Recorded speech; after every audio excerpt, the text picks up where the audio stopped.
Alrighty, my name is Peter Lauritsen. I am the internal co-chair for the Atmosphere Model Working Group. On behalf of the co-chairs for all these working groups listed here, so the atmosphere model, the whole atmosphere, the chemistry aerosol, Earth system prediction, and climate variability and change working groups. Welcome to the 2026 edition of the winter working groups. You can go to the next slide. All of these working groups here, we're all part of the CESM, the Community Earth System Model. If you would like to follow what we are doing, a good place to do that is to follow our newsletter that comes out roughly 3 times a year. You can also follow CDD on YouTube. So for example, these winter working group meetings will be uploaded there, so you can view them later on if you wish to do so. And you can also follow what's happening in CDD on these various platforms. Next slide. So in case you weren't here last year, so since last year we've been doing joining all the 5 working groups for this winter meeting. The motivation for doing that is to increase collaboration across the working groups. In particular, have model developers interact with model users, or people who spend more time on analysis. Also to have joint discussions on model performance and get community input on model development, experimental design, and so on. But perhaps most importantly, to reduce meeting load, and particularly if you were to be traveling to all these working group meetings. So the structure of today and tomorrow are as follows here. So we'll start with overview talks from model development heavy working groups. So that will be the AMWG, and then the climate aerosol working group, and the whole atmosphere working group. We will also have oceanographers present today. I'll explain why in just a moment. After that, we're going to have a set of really exciting talks from Cecile, Isla, and Rich, basically telling us on where we are at with CSM-free model development. There's been a lot going on this past year. Then we'll have a break with refreshments, and when we come back, we will have talks on what I refer to as high and ultra high resolution modeling. It obviously depends what community you're part of, what that means. But in this context here, I view quarter degree, 1/8 degree is high resolution, and then ultra high would be kilometer scale. So thank you for Christopher Teray for accepting the invitation to present on what's happening with E3SM. Then Ben is going to take us to quarter degree, Julio to 1/8 degree, and Adam is going to take us all the way to kilometer scale CSM modeling. The organizers would like to go to happy hour at Southern Sun afterwards here. So for them to know how many people are interested, could we get a show of hands in the room of who would like to join? Alrighty, I hope you've counted them. Next slide. So tomorrow, we're going to start out in the morning with having talks from the individual working groups that we think are of interest to everyone. We would have liked to include more talks here, but we only have a limited time available.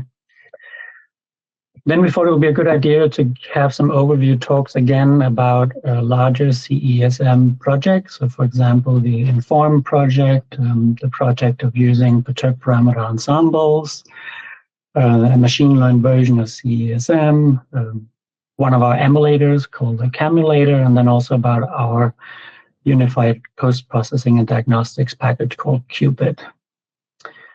And then after the break there, we'll have a talk about our latest software developments. We have reached a very significant milestone in our new software stack called CAMSIPA. So Haipeng and Jesse will talk about that.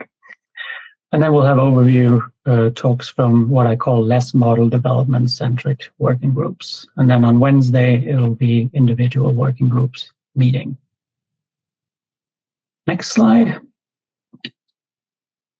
So I'd like to make everyone aware, in case you were not, that we have a new NSF-funded project that's starting. We're still in the development phase, so we don't have results to show, but it's called SciSwim, and it's basically to develop a sustainable optimization for isotope modeling. We do have a CSM1 version that have isotope enablement, but it's been hard to maintain that moving forward, in particular with implementing new parameterizations. So on the next slide, you'll see a link here. We would like to get input from the community. So if you have interest in isotope modeling, please log in here and fill out our questionnaire. So we would like to get input on development, validation, and user support in this project. Next slide, I will move into AMWG, which will be very, very short. So the AMWG is partially responsible for developing the community atmosphere model. We are now at version 7.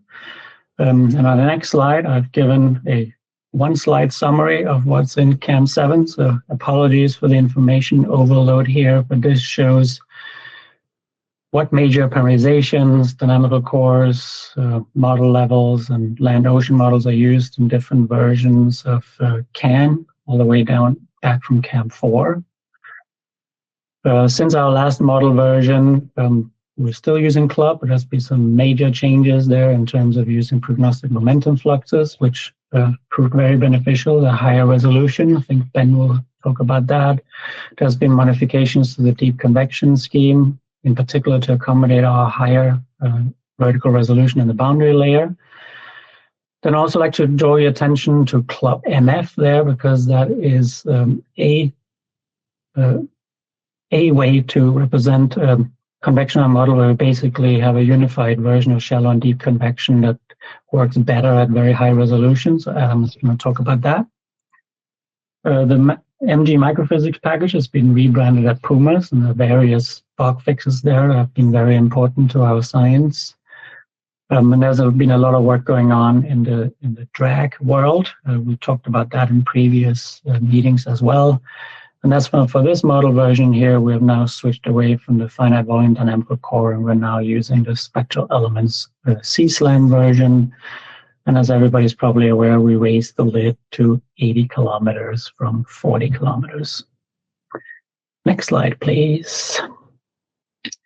So in this past year here, there has been a lot of work going on with the details of the parameterizations, but we've really been focusing on coupled model tuning. And I kind of look back at how much work has been done this year here, and it's really truly remarkable how much work our software engineers and also the development team has done. So the software team has created, almost 100 new CAM tags in 1 year. Cecile and Gustavo and others have run 177 coupled cases. That's roughly equivalent to them starting a new simulation every other day. That's quite mind-blowing to me. In terms of AMS simulation, the one we've tracked, we're at 86, but also many have been running their own simulations. So I'm sure we're way above 100 as well there. So lots of simulations, lots of tuning. And in the last year, there's been a series of changes in the ocean and sea ice that really have significant impact on the atmosphere. So to give some context for the presentations you'll see later today here, we've invited them to kind of give an update of what has been happening there. So with that, I'll hand over the mic to Ian. I'll actually present. Oh, you present, sorry. I'll hand over the mic to Gustavo. Ian is online and he will chime in if needed. So thank you, Peter, for inviting us to give an overview of what's going on over the last year on the ocean model side. It's very brief. I invite you to come to the Ocean Model Working Group if you want to hear more in depth about these things. So in a nutshell, there's like 3 major changes that we made default over the last year, and I'll go through them briefly. I'm listing them here just so you can start reading them. There's some minor updates as well that we're not talking about. So there's change in equation of state and the new vertical grid, which was just tuning the existing vertical grid, and by many updates in the vertical mixing. And I'm also including a major update in the sea ice model, which is the switch to this prognostic sea ice flow size distribution. And I'll have a few slides on that. Okay, so the first big change in the ocean was the switch from what we call the FFH to the Bodner scheme. So simplifying, near the surface, in the submesoscale range, there is these mixed layer eddies that happen. And these parameterizations are trying to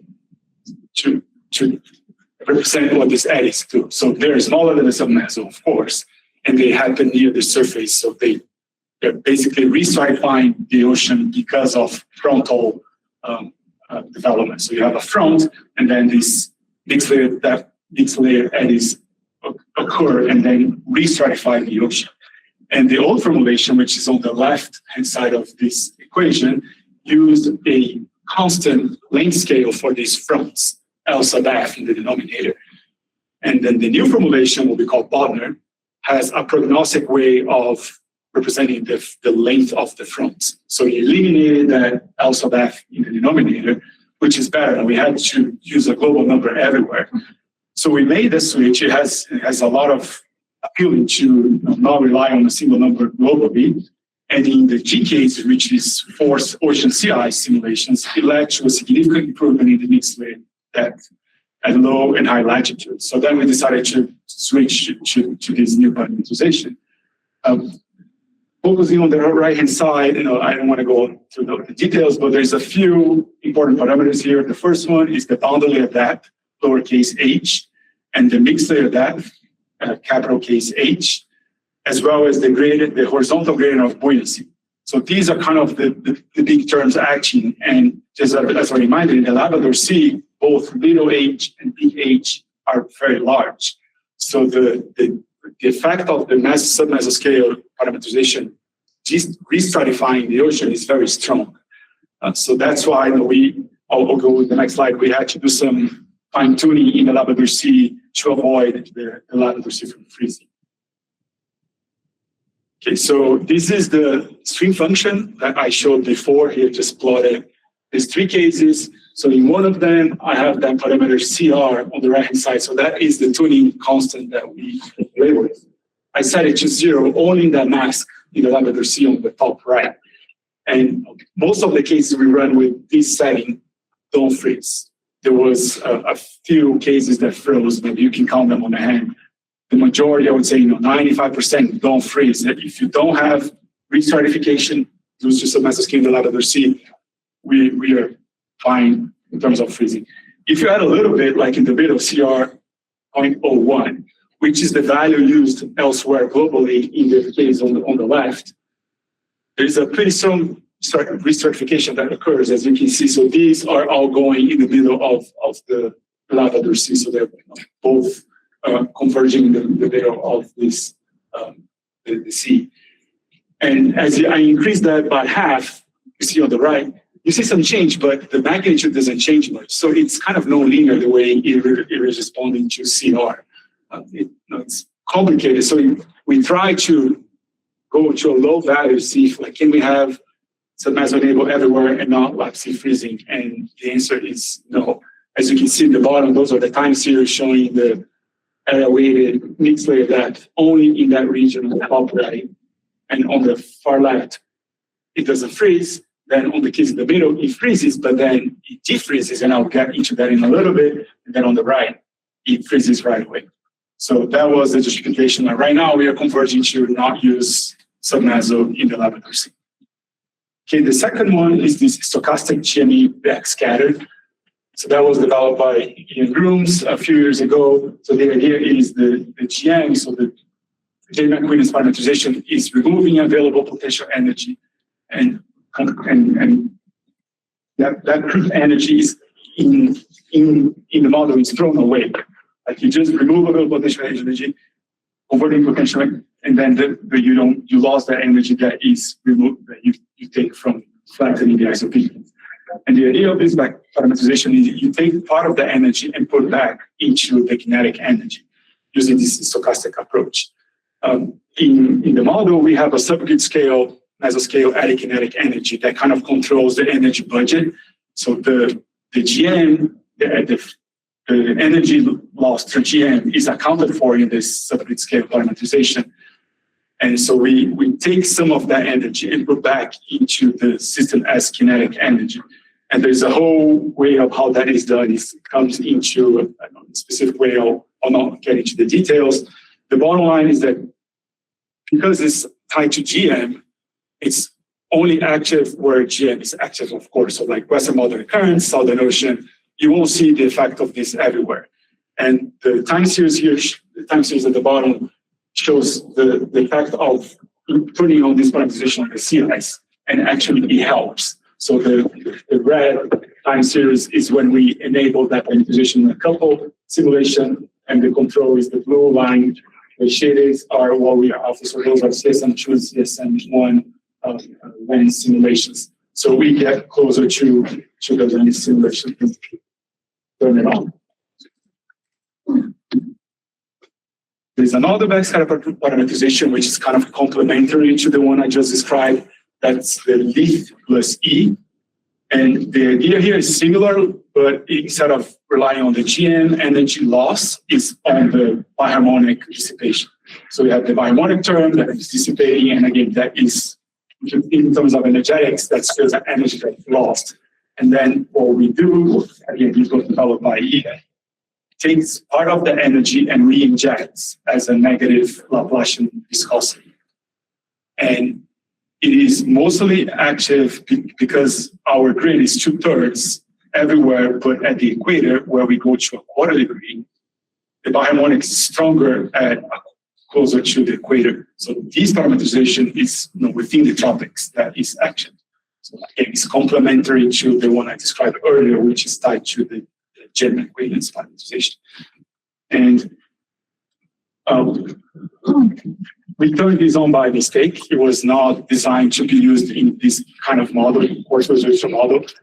When we turned it on, luckily, one of the student scientists was paying attention to the diagnostics, and he noted that, and that's Frank Ryan, we were seeing these jets. So if you look at the top right, on the top left, these are the ops. So this is the zonal jets in the equator, somewhere in the Pacific, across latitude. And then on the top right is a simulation with POP. On the bottom left is a simulation with MOM without this parameterization. And on the bottom right is with this parameterization. And you can see the emergence of the so-called Suchia jets, which are highlighted there, which don't exist in the other cases with MOM or POP. So this parameterization is exciting these jets, which, as far as we know, is the first time we're seeing them in coarse resolution models. And there's a whole implication for biogeochemistry when these jets are present. I don't show here, but we have run PGC cases with this where there's a significant improvement in the PGCs. And it also improves the SST standard deviation in the couple run, as shown in the bottom with and without lift plus E. Okay, now moving to the sea ice. In CSM2, there were waves, and there was a constant flow size parameter, which was 300 meters, so that's shown on the left. That's a top view and a side view, and the waves would propagate under the sea ice. So neither waves or sea ice would know about each other. And then in CSM3, we've switched to a prognostic flow size distribution, where this is now, there is a variety of sizes, as you can see on the top view. Furthermore, now the ice feels the waves. So as the waves approach the sea ice, they get attenuated. And therefore, there is a feedback on the ocean model, because the ocean model is using the wave model to guide the vertical mixing. And as the waves get attenuated in the sea ice, there is a propagation to the ocean model. You reduce the vertical mixing under the sea ice. So that is new as well. And then just to mention that one of the key factors for switching this prognostic flow size distribution is that it helps with the lab C freeze problem.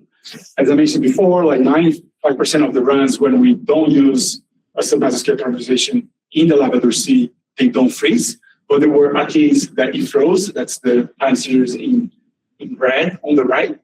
And in that case, the flow size distribution was turned on. This was done by Dave Bailey. It was a polar working group run that they were investigating the effect of FST. And it turns out that after some time, 40 years or so, the lab C was deep frozen. And we don't fully understand why, but somehow the waves are helping break the ice at the edge, and that will eventually lead to setting the Leipzig freeze or solving the Leipzig freeze problem. And I think that's all we have. Happy to take questions there.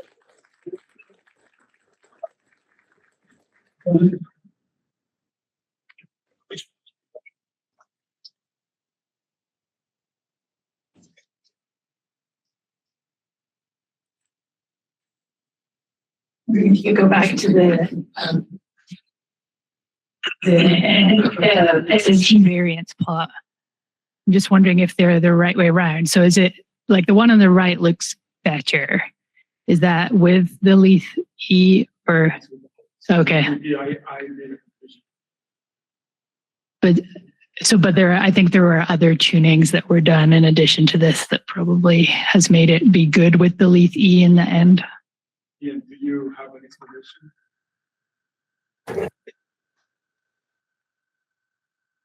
Were you guys asking me something? I don't hear very well. Yeah, Ayla is asking for the SSG standard deviation. Seems like the one on the right is better in the equation. Yeah, so the robust effect is that it does reduce that variance.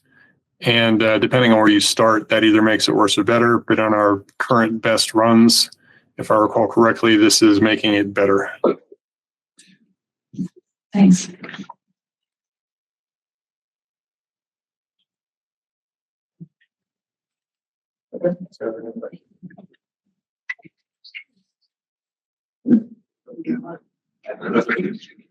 Anytime, everyone. I'm the external co-chair for the whole atmosphere working group, and I'll be sharing this session. Is every other speaker noisy person?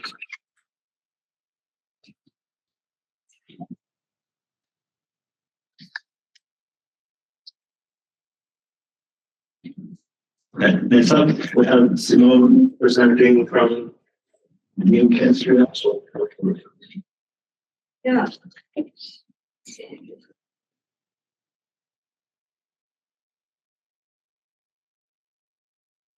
Welcome. I'm Simone Thomas. I'm the chair, and we'll maybe start from the beginning.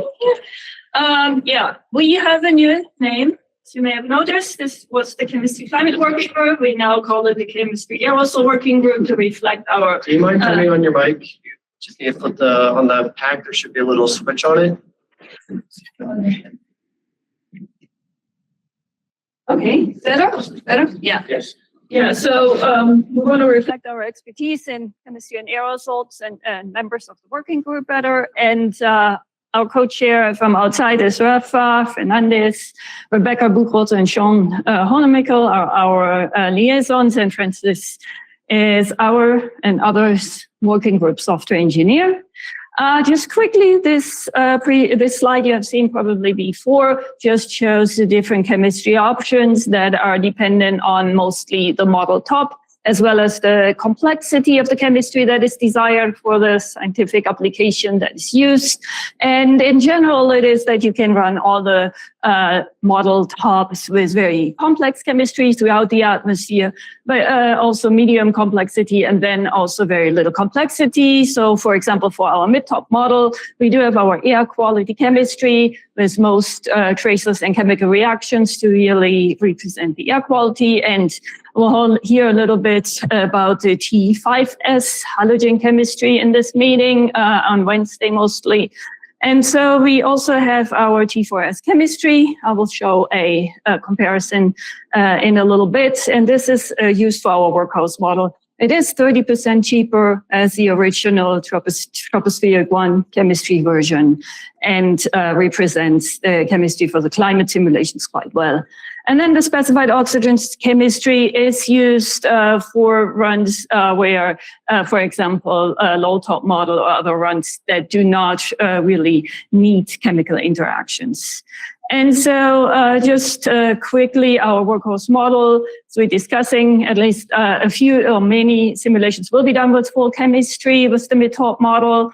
and the T4S chemistry is used for that, but we're also having the specified oxidant options for other simulations. And these are updated or have been updated compared to earlier versions. We do have now updated SOA that can interact with the land through biogenic emissions. We also have improved greenhouse gases in that chemistry. And then for aerosols, as you already heard from Peter, we have now the MEM5 aerosols. We do have a new dust scheme, and it's Learning at All 2023, I think, instead of 4. We have interactive DMS, that means sulfur emissions with a machine learning approach. We'll get more sulfate, and I will show that that improves the model or the sulfates in the model. And various bug fixes, and specifically wet removal, has been improved, as well as aqueous phase chemistry. We do have new emissions now with the CMIP7 forcings that became available. Our working group was very active in processing them, many of them. And so we're providing these for the CMIP7 simulations. I want to just briefly go through our priorities going forward, and there are many more as well, just some of the main ones. So we still want to improve our H and methane lifetime as well as ozone. And that's where we want to have our more complex chemistry with short-lived halogens, chemistry that do improve many things like methane lifetime, NOH, but also chemistry and ozone in the stratosphere. Interactive methane, and as well as what we want to include soon is a new interactive photolysis scheme that Jun Zheng and Dr. Nissen have been working on, which will be also presentations on Wednesday. And we would like to hope for a tier 2 simulations for CMIP7 with this more comprehensive chemistry setup, which will be more expensive. It's kind of the goal. Other things are still improving aerosol chemistry interactions with more comprehensive aerosol scheme, karma, heterogeneous uptakes, sea salt and dust, nitrate aerosols, and so on. And also improving land atmosphere and ocean atmosphere couplings. What I haven't mentioned, but we're also working further on our Musica model development, meaning regional refinement with chemistry, with MPAS, as well as spectral element dynamical core, as well as chemical forecasts that we also hear about that we want to run with a high resolution model. And hopefully, on Wednesday, we have a good presentation on that. I want to give some quick highlights on the new developments that are going into this new in the workhouse model.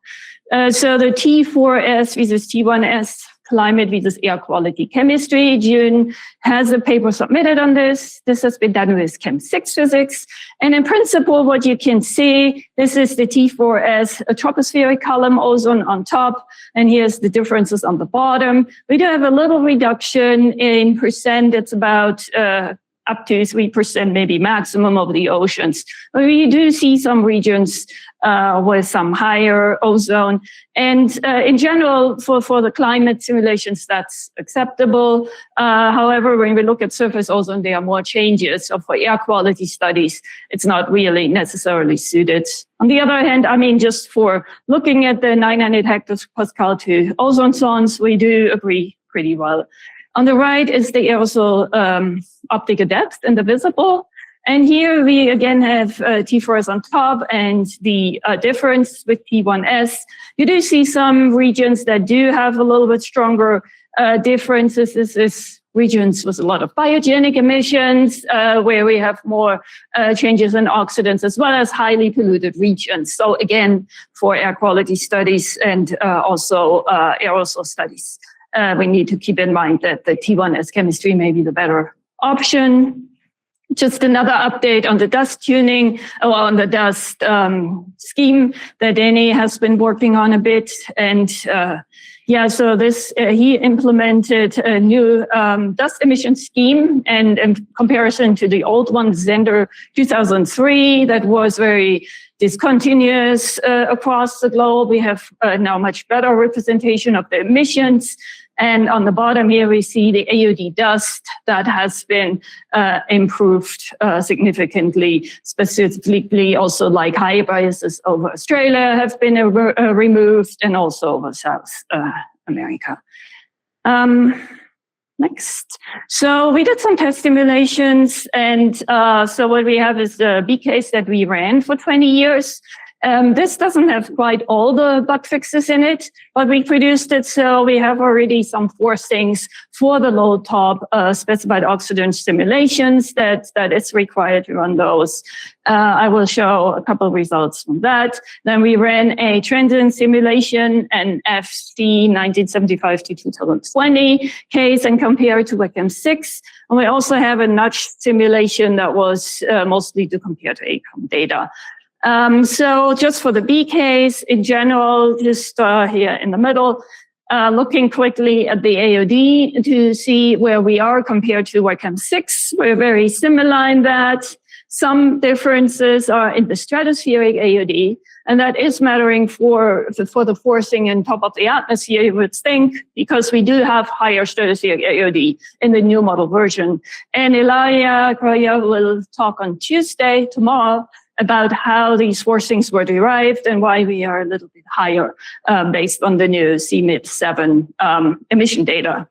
And if we run this new simulation or the forcing that are derived from this chemistry one in our low top model, we can see that surface temperature here on top and rest storm are actually not very different. We see a little bit reduction in temperature, and but the rest storm has not changed significantly. So that's we'll see a little bit of a change.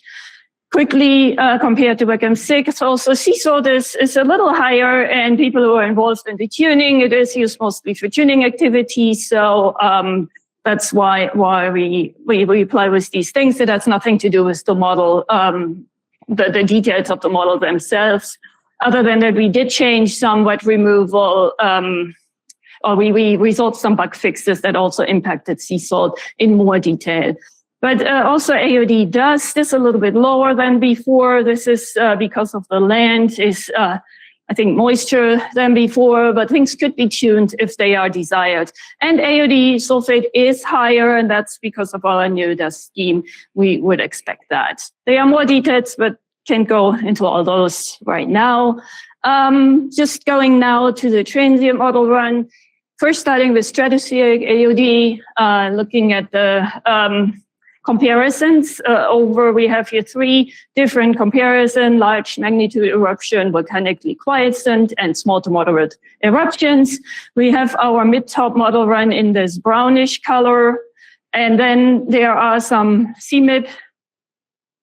Oh yeah, we do have WACM 6 simulation with CMIP 6 and CMIP 7 emissions. I think that got overwritten here. So there are different emission data sets and then comparison to the data. In general, we do really well. We are a little overestimating the background, the volcanically quiet periods in AOD. And we'll talk more about, as we said, Ilaria, on Tuesday on the other volcanoes and how our model scores. But in general, it is scoring much better actually than our old version. So that's very promising.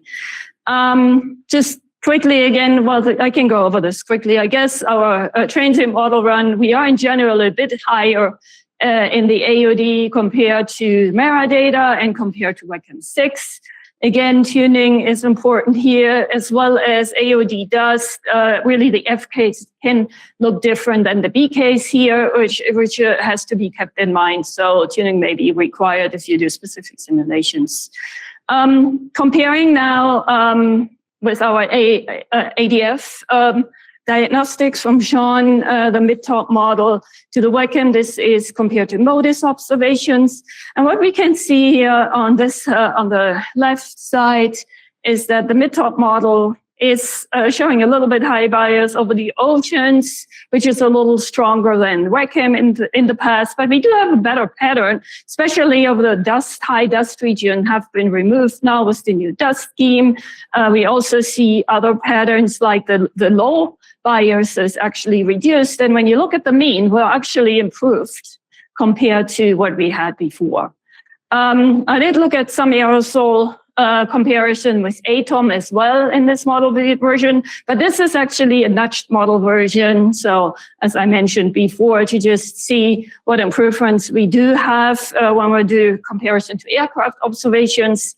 In terms of sulfate, and that's where the DMS changes also come in, this is over the tropics. ATOM is mostly over the ocean area. So that's not so much over the polluted regions over land, but we did have a large improvement in some of the regions. Sulfate is much closer to ATOM observation.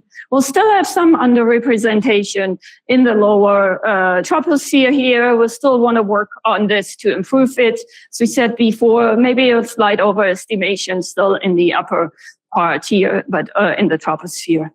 And for example, other aerosols have been improved, especially to the wet removal scheme that had been implemented already in CSM 2.2, which wasn't in WCAM 6. So we do see improvements in general in the aerosols. Now I want to come to the chemistry. When do I have? Oh, only 3 minutes. I need to speed up. But I can. I think the total column ozone of our model run is in general a little bit lower than the observations. This is 60 knots to 60 thous, but that was very similar to the WCAM 6. So we do behave basically very similarly, or maybe a little bit stronger over Mount Pinatubo. But if people have time to see June's talk on Wednesday with interactive photolysis scheme, with the TOV scheme, we actually see an increase in ozone. So we think that we may be improving that. One significant improvement in ozone is seen in the UTLS region, around 250 hectopascal. And I think that's mostly because we do have our 500 meter resolution in that area, which helps to have a better trop-strat exchange. And that is an improvement. We also still see a little bit underestimation in the tropics, but we do need to update our lightning log. So some tuning still required. And for the polar region, well, actually, June has produced these plots for me. What you can see in black is again the observations. This is October polar cap, again, the time series. And the run that is WCAM 6, I don't have it here. WCAM 6 is in blue. And the variability is very similar to the current runs that is WCAM, the red ones. So we are not necessarily worse than we were before, even though when we look in the southern hemisphere in this model version, we haven't fully tuned the polar vortex, so we are a little cold. For the northern hemisphere, in the polar vortex in March, we were too warm. We didn't get many many cold winters. And so we didn't get the really cold values before. Now we are too cold. So we still need to work on the tuning. And I haven't had much time to talk to Julio, but Martina has actually provided some model runs that Sean just analyzed this morning for us.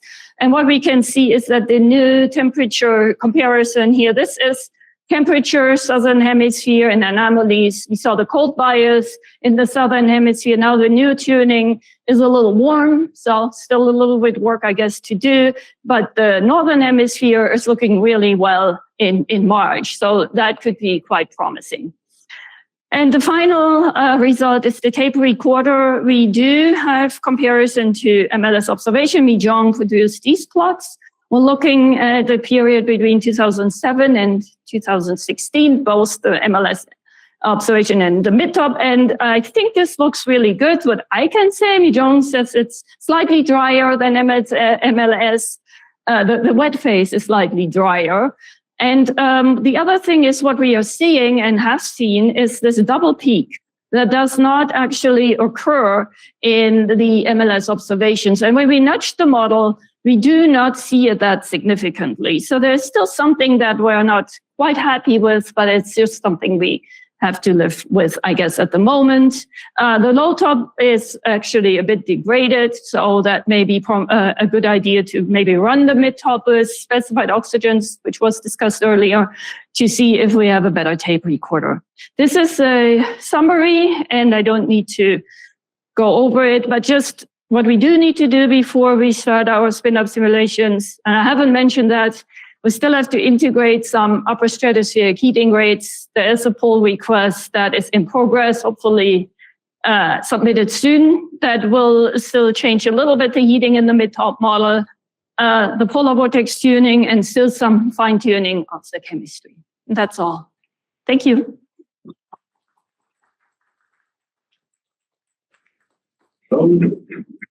Brief questions? Okay, so we can go over the third time today. Total.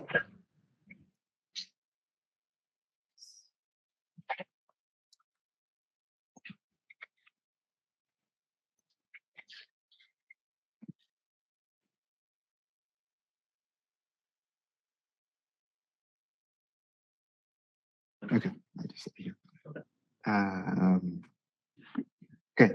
Yeah, so I will present on the whole atmosphere modeling developments, and I'm one of the internal co-chairs along with Martina, and she did, I would say, most of the work that I will show. And so I thank her for sending all the material before she took leave. And also Mei Zhang is the science liaison, and Daniela is the external co-chair.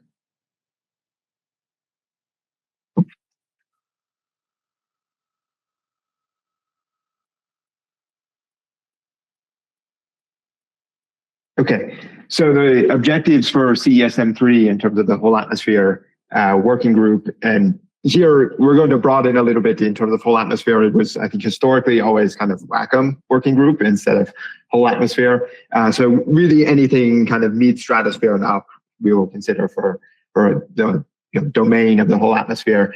And the objectives were really a good QBO for both the mid-top CAM model and then also WACM, and then the seasonal cycle, the winds and temperatures in the stratosphere and mesosphere, and then how that impacts the chemistry as well. Again, for both the mid-top CAM and WACM as well. And then we also have the extended version of WACM or WACM X, which it goes up to 600 kilometers.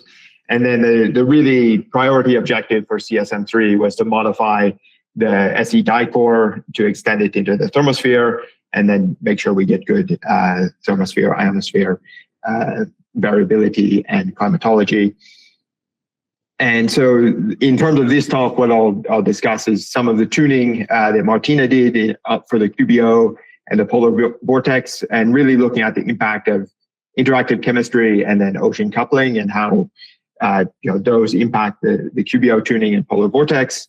Just briefly touch on the MLT diagnostics in WACM 7, and then some of the discussion related to the frontal gravity wave bug that we discovered and then was fixed, and then just conclude with some discussion of developments in WACM X. So Martina did a series of simulations to look at tuning the QBO and what impacts the tuning. So she did essentially 3 different simulations, one fully coupled with the ocean and also interactive chemistry, one in AMIP style simulation with interactive chemistry, and then with specified oxidants and chemistry. And the QBO is shown here, time series, and then compared to era 5. And the period is here on the right. And the main conclusion was that adding chemistry really did not impact the QBO period, but including coupling to the ocean tends to slow down the period of the QBO. And if you look at the amplitude from the same simulations, you can see here on the right is the QBO amplitude. And if you add interactive chemistry, there's about a 20% increase in the QBO amplitude. And adding the ocean, like I said, slightly slows down the period, but it has a more minor impact on the QBO amplitude. And the conclusion from these studies was that to get a good QBO amplitude and period, it's really only possible with interactive chemistry. So any runs that use specified chemistry will have some deficiency in the QBO, either in the period or the amplitude. You can sort of pick which one you want to tune for, and then the other one will have some deficiencies. So looking at the polar vortex, these are plots for DJF, and it's the same sort of style of simulations, a fully coupled in AMIP with chemistry, and then an AMIP with no chemistry or specified chemistry, and then compared to era 5. In the northern hemisphere, the polar vortex is a little bit too strong compared to era 5, but there's not too large a difference between the different set of simulations. And if we look in June, July, August, it tends to match quite well with the era 5. And again, there's not huge differences if you look at the different simulations. So it seems like the polar vortex is not too sensitive to whether it's coupled to the ocean or interactive chemistry. And here is just time series of the mean winds in the southern hemisphere and the northern hemisphere. This is in the stratosphere at 10 hectopascal. And again, you can see that it's largely insensitive to either interactive chemistry or ocean coupling. So the kind of final tuning can be done with AMIP style simulations without chemistry. So it can be a much faster sort of set of simulations to tune the polar vortex. And just briefly discussing the MLT diagnostics, we haven't really tuned yet for the mesosphere because once we change the stratosphere, all the wave propagation changes. So we kind of need to wait for the stratosphere to be set and then move on to tuning the mesosphere. But we took a quick look without sort of too much tuning. These are temperature plots. Left is for DJF, right is for JJA, and then WACM 7 versus WACM 6 simulations. And you can see in general the sort of difference relative to SABRE temperature observations are pretty similar between the two. There's maybe slight reduction in error in the winter hemisphere in WACM 7 untuned. I'm not going to show the winds here, but there's a little bit of issue with the winds in the mesosphere that we need to still do. So now that the polar vortex seems to be getting to a more stable tuning in the stratosphere, we can move on to the MLT tuning as the next step. And in terms of this frontogenesis function bug fix, this was something discovered by Jack Chen and others. I think it was mostly first in the E3SM, and then it turns out it's also in WACM. And really the issue here was how the gradients were calculated and whether they used the model coordinates or pressure levels. And so they were incorrectly calculated. And what that meant is that over high topography, such as the Andes, you would basically always be triggering the gravity wave source. So here is the frontogenesis function with the bug. And you can see here over the Andes, you always had, you would trigger the gravity waves, even though they shouldn't be because of the way the horizontal gradients were being calculated. So they developed a bug fix. And here on the bottom is how things look with the bug fix. And you see there's no longer this sort of constant triggering of the frontal gravity waves once it is fixed. And so this fix has been implemented in CSM3 for mid-top cam, and then also WACM 7, of course. And anyone who would run WACM 6 in the CSM3 framework, this bug is fixed. So it can't really be separated in that way. We're still unsure on how we want to treat it for CSM2 WACM 6, because if you just apply the bug fix, you also need to retune the gravity waves because you no longer have this sort of constant source. So that's something we need to decide, and we'd be happy to take any input from the community on whether we should fix it and try to retune it or just kind of leave it because it's already in all of the existing simulations. And some of the impacts of the bug fix are that it kind of impacts the QBO easterlies. They're a bit stronger and more prevalent. And so that's why we need to kind of retune the frontal gravity waves once we apply the bug fix. And it does have some improvements in terms of the southern hemisphere polar cap temperature bias in the sort of slightly higher altitudes. Here with the bug, you see there's kind of larger temperature bias here, and then it's slightly reduced once we fix the bug. And just briefly to discuss some of the developments for WACM X, which I think for those who are not familiar, it's sort of the model that extends all the way up into the thermosphere, ionosphere, so up to 500-600 kilometers. And for CSM3, the sort of main things that are included is as I mentioned, the thermosphere extension of the SE dicore. And so that has been done, and we have the sort of already part of the model.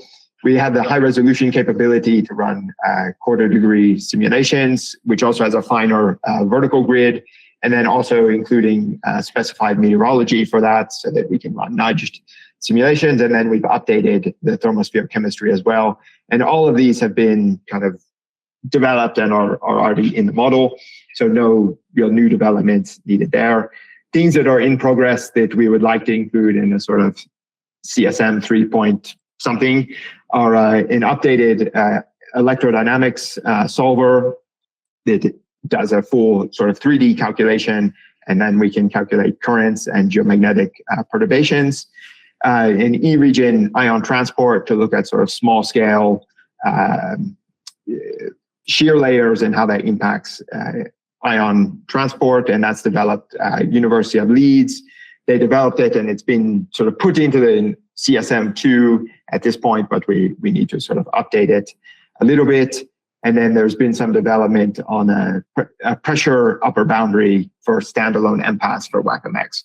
So with MPAS, typically it uses a fixed height upper boundary, but if you want to extend it all the way into the upper thermosphere, you really need a fixed pressure upper boundary.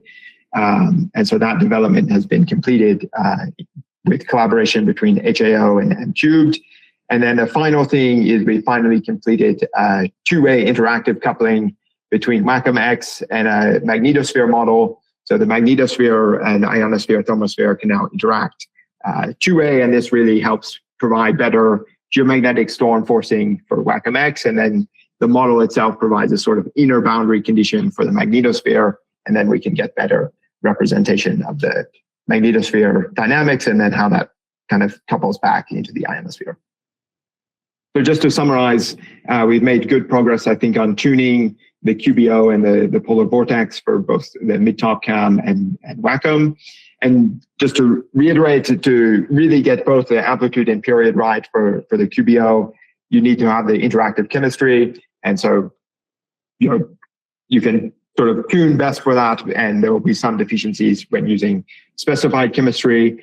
And we're planning to start tuning the MLT dynamics in the next few months, now that the stratosphere is largely set.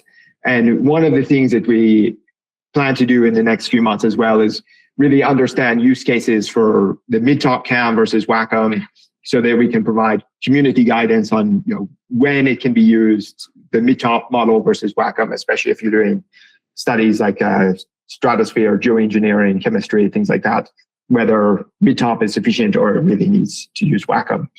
So that is in our plans, and then we continue to advance WACMX capabilities. So I will stop there, and I'm happy to take any questions. Thanks.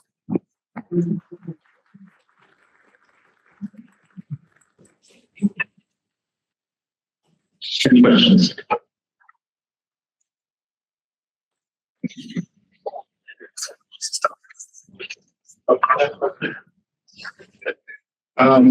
Hey Nick, I was wondering if there's some, so I saw a plan for having a fixed pressure top in MPAS. Is there any plans to bring the deep atmosphere approximation in MPAS into MPAS standalone? I think that is the plan, because for very high tops, you do want to include the deep atmosphere approximation. Gotcha. But you're not the point person on that. No, that's mostly Suda. I don't know if you know Suda. Yeah, I know Suda. They're working on it, but yeah, that is the plan. Gotcha. Okay, thanks. Any other questions? Nick, I have a question. If you go back to the slide where the amplitude of the QBO, which is the one where you said, so I'm not 100% sure if adding interactive chemistry increases the amplitude way beyond era 5. Yeah, so I'm not the expert on QBO, but I asked Martin about this. So I had the same question. So the issue, this is not like a finely tuned simulation. So here it's too big, but if you look at the period, in this case, the period is basically too small. So you can increase the period and reduce the amplitude easily, and then you can basically get it right where it should be. So they're sort of co-varying in some way. And I think Julio can correct me if I'm wrong. Do you? Say our plan is to tune it with low amplitude in aim it mode so that we'll, hit the bullseye in chemistry, fully coupled chemistry. And the period and the amplitude do tend to go together in some situations.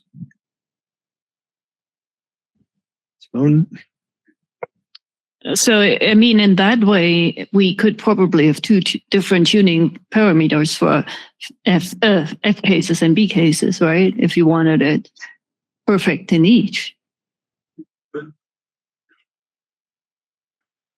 I think, at least my understanding of the issue is with interactive chemistry, you can get the period and amplitude right. If you do specified chemistry, you kind of pick one, either the amplitude or the period. But I mean, B versus F. For interactive chemistry. Oh, it doesn't Yeah. matter.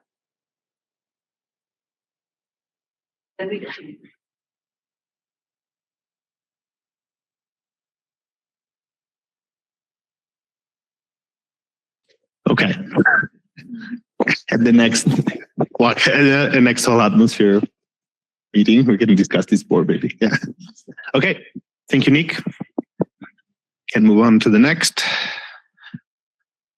So now we have some talks about model evaluation, as Peter was saying, and the first one is from Cecile.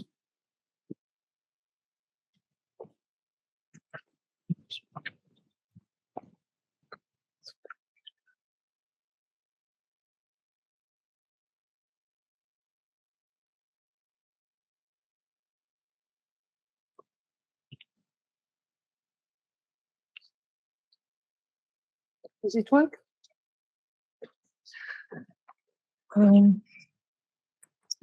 Okay, then in this talk, I'm going to give you the path towards CSM3, and I learned just in Peter's talk, I was supposed to cover, he gave me this title last week, and I was supposed just to cover the last year, but I cover a little bit longer than this.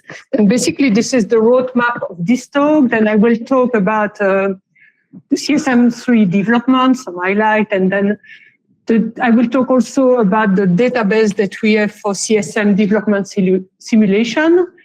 And then I will talk about some challenge we had during CSM3 development, the Labrador Sea, ANSO, ACC, and many more issues. And then I will talk about the atmosphere in couple mode, some key field, the climate sensitivity, the aerosol effect, CMAT, and Taylor matrix. And then I will touch the other components, sea ice, ocean, and land. And then I will also mention a new thing that we expect for CSM3, the CSM3 workflow.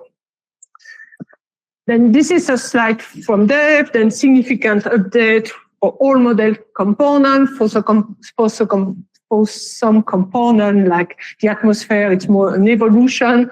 For other component like the ocean, it's a complete revolution where you have a complete new ocean model. If you want to know more, you go there and you have the full list of challenge and it will tell you what and why. And this is really well made.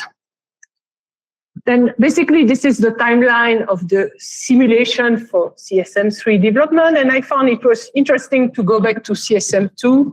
CSM2 was released in June 2018, and the building timeline, it was started in 2010 to 2018. Then it took about 8 years to do it, and we did like 299 configuration for CSM2.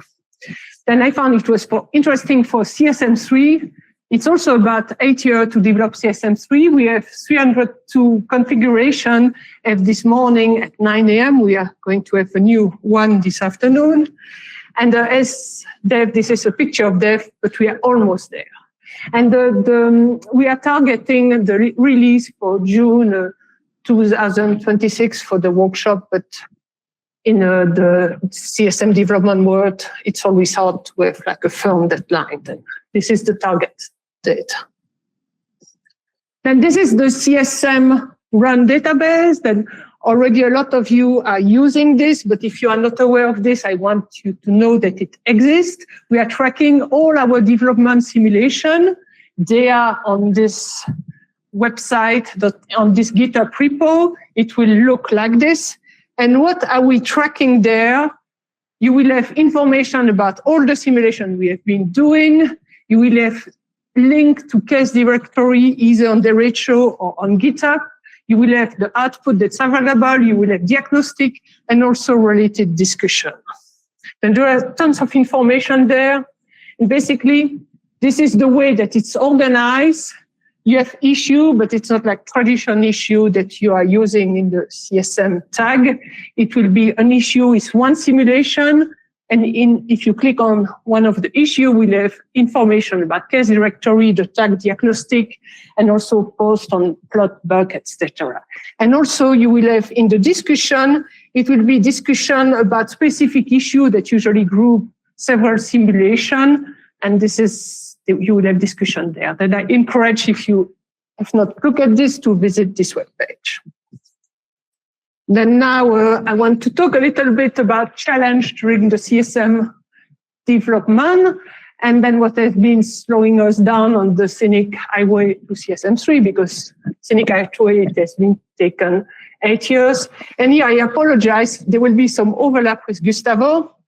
I talked with the oceanographer last week, and they told me, they sent me the slide that they were going to cover. I looked last week, and as of yesterday morning, there were no slides on what I'm going to talk about, and then they appear yesterday afternoon. But then this is, yeah, overlap is okay.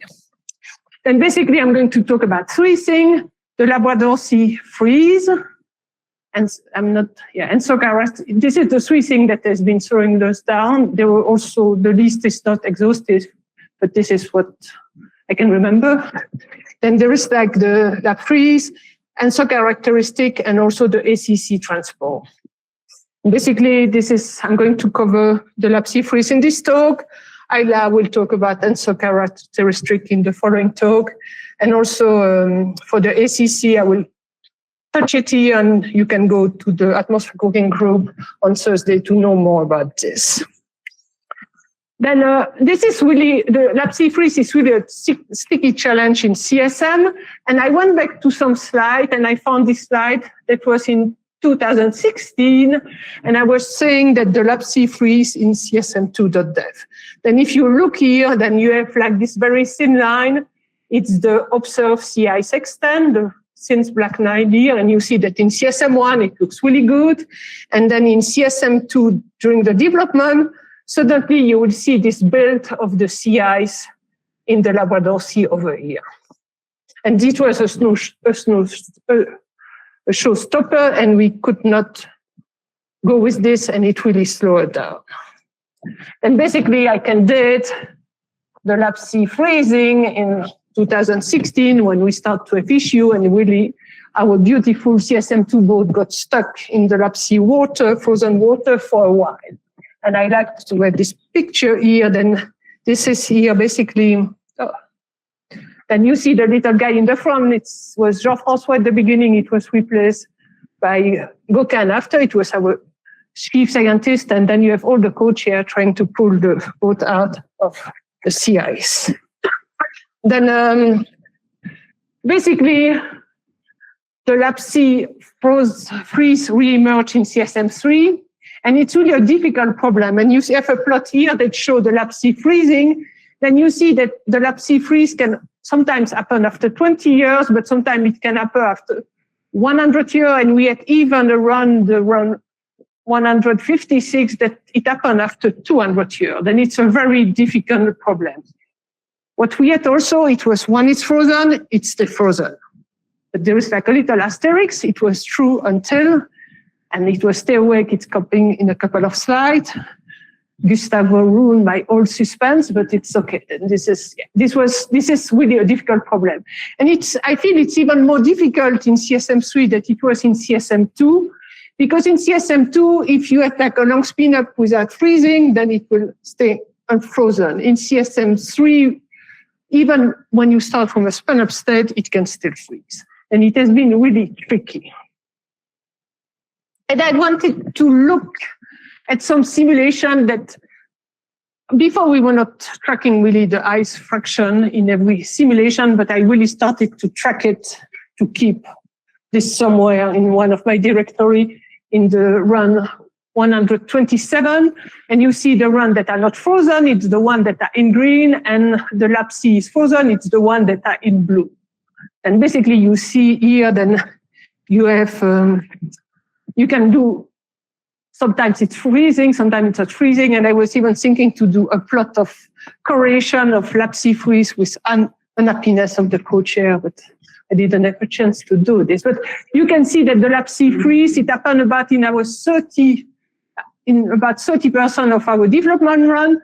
And in the remaining 70%, or you can say it's the lap C is not frozen yet, because in some of the run, it takes a very long time to freeze, and some of the run are short. Then how do we fix the lap C freeze in CSM3? Then again, you have here all the co-chair and the chief scientist.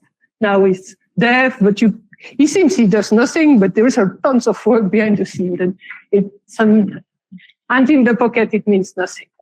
He's working very hard. And you see that Julio has been replaced by Peter, is the third one. Then basically, only three things help. Then there is like the flow size distribution parameterization, turning off Botner in the lap C, and also applies salinity restoring. I'm not talking about the third one. We did this for a while because it was the only thing we found to unfreeze, not freeze the lap C, but it's not desirable and it's not covered here because we have the two first options that are better options. Then if you have seen this in Gustavo's talk, then basically it's a little bit different because I'm going to say this from an atmosphere person talking to atmosphere folks, and maybe we talk more the same language, but this is basically in CSM2, you have big flow that was all the same size. In CSM3, you have a different size of flow and high-thickness distribution. And basically the way I understand the mechanism, the impact on the ice, it's that you have the wave that breaks the sea ice, then it makes break the sea ice. Then when you have more small flow, it will be more lateral melt. It will lead to more open water. You will have more wave, and then it's a feedback that's going to break the sea ice, and then it's how you are going to defreeze the lap C. And this is basically what we see in our simulation, and Gustavo was showing the same plot over here. And this is the typical behavior with the flow side distribution parameterization. The model starts from a non-spun up state. Then you see that poof, it's freezing. It stays frozen for about 40 years. And after, when the model is spin up, the defreeze happens.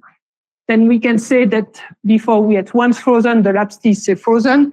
It's not the case anymore since we have been using this parameterization.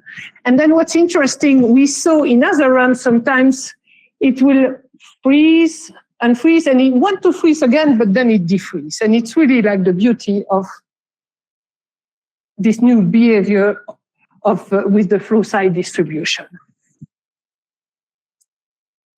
Then now the other thing that make not freeze the lap C, it was to turn Botner off in the lap C.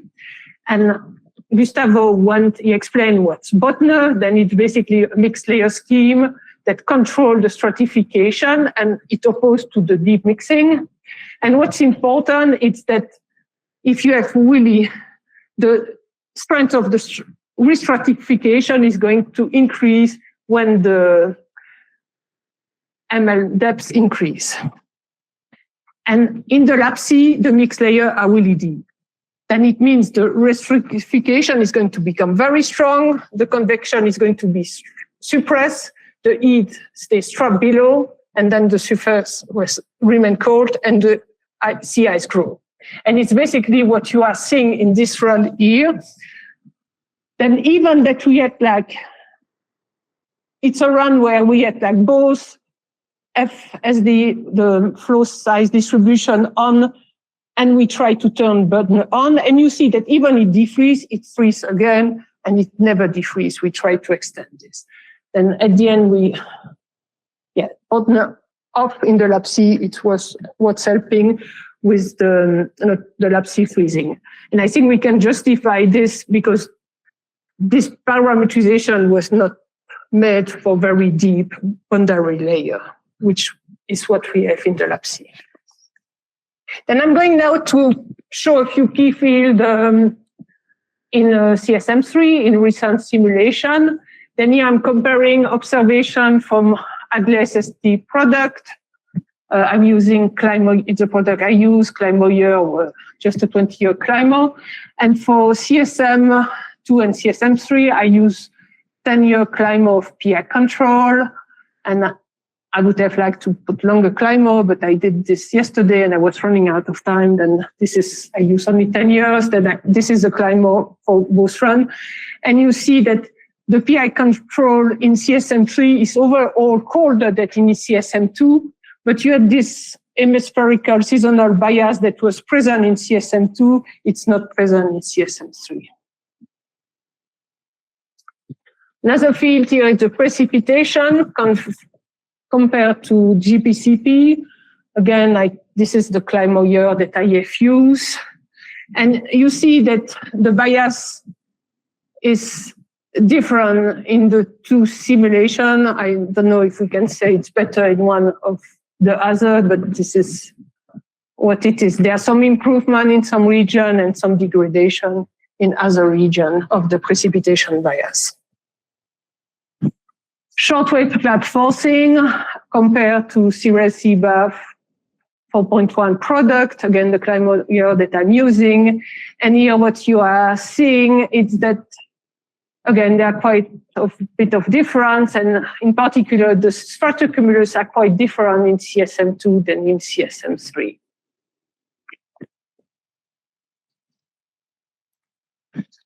Then now this is a plot of the climate sensitivity. Then if you remember on the right side, it was the climate sensitivity in the CSM2, and it was quite large. We had a climate sensitivity over 5 Kelvin. In CSM3, the climate sensitivity is reduced. It's 3.7 Kelvin. And it has been attributed to go from the MG2 microphysics to the Puma microphysics, in particular when we remove an appropriate ice number limiter in the microphysics. And there were also other improvements.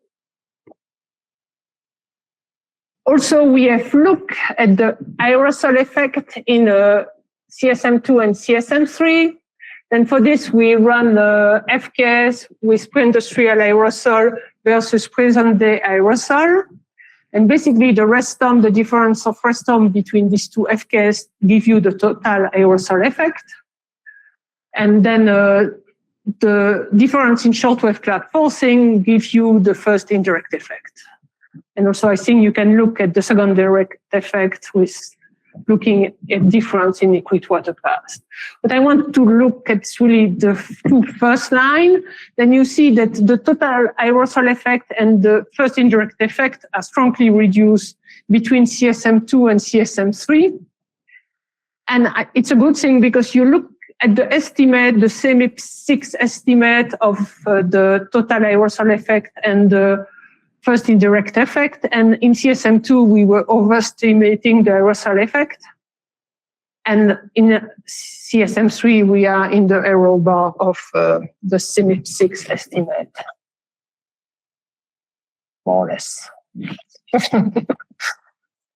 Okay, then this is now the CMAT. It's a plot that I got from John Fasulo. Then to see how CSM3 is growing. This is a preliminary analysis. I compare here the first column is CSM2, it's 6 historical ensemble. In CSM3, this is mainly PI control.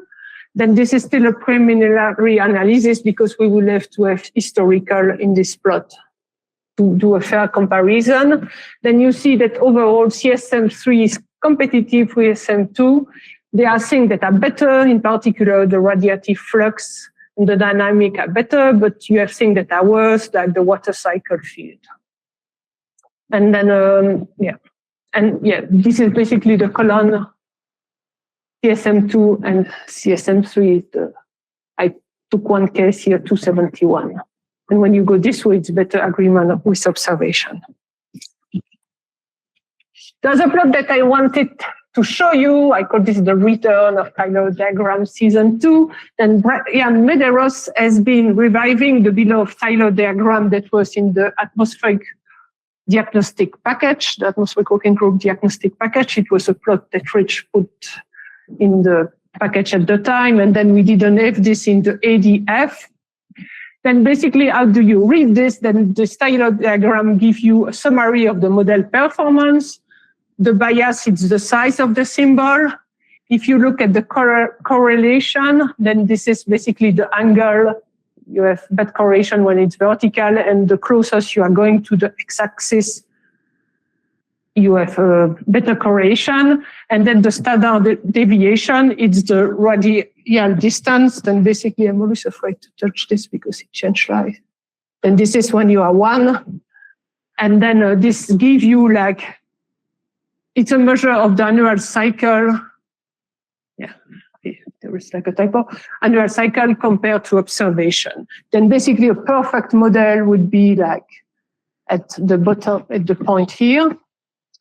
And then you see that between, there are things that are better in CSM2, there are things that are better in CSM3, but overall, both models are competitive with each other. Touching briefly at the other component, then this is like the CIs, some CIs climber and some seasonal cycle. Then it's a plot that Alice gave me this morning. And basically what you see then the seasonal cycle is okay. And also the CI's concentration seems okay. They're happy with this. The other thing, the ACC, then Gustavo mentioned this, then we had we were slowed down recently because we had an excessive multi-decadal variability in the Southern Ocean. You see that in some of the simulation, you have this really big variability. And then right now we are looking at a simulation that are looking more like the gray line. And it's by changing the GM coefficient that we obtain this behavior. Then this is a more acceptable behavior for the oceanographer. Last thing for the land carbon cycle, then basically if you look here on the left, this is the global plant productivity. Then the I case is in blue, the B case is in orange, and you see that we are underestimating in the B case the plant productivity, and we'll explain this morning that you have warm temperature and low humidity, then it will lead to a low area in a low leaf area in the Amazon and also low plant growth globally. And right now they are working on tuning land parameter to simulate a reasonable carbon cycle. Okay, I have 1 minute. Then the last thing, we have this workflow. Then Jim Edward is working on adding like an argument to the create new case command. And basically this command will call several scripts. Right now, when you run CSM, it calls 2 scripts, the run itself and a short-term archiving. But then in CSM3, we're expecting that you can run, the short-term archive, creating the time series, single variable time series. You will have the QP diagnostic and then the summarization. Then you could do all this step with this flag, and it's work in progress. Then I was talking, I could not mention everybody. Then this is the CSM part of the DSM development team. This picture was taken today at 10 a.m. Then usually we meet on Tuesday at 10 a.m. in the director conference room and online. You see here there are much more people online there. It's a smaller group as usual because it was not our regular meeting, but because of this working group, we could not meet tomorrow. Then we wanted to meet this week. Then we are so committed that we met yesterday. Yesterday, no, today, this morning. It feels like yesterday. Okay, this is my conclusion. Then you see that building a couple model, it takes tons of time and work. And we have our development team that has been working very hard on this. Basically, the CSM3 configuration is set. Yeah, running out the last detail, and doing some tuning. And when it's complete, we will start the spin-up procedure that includes many, many steps. I'm not going to cover this. And we are targeting a release in June 2026, but once again, in model different world, deadline, and never fully guaranteed. Okay.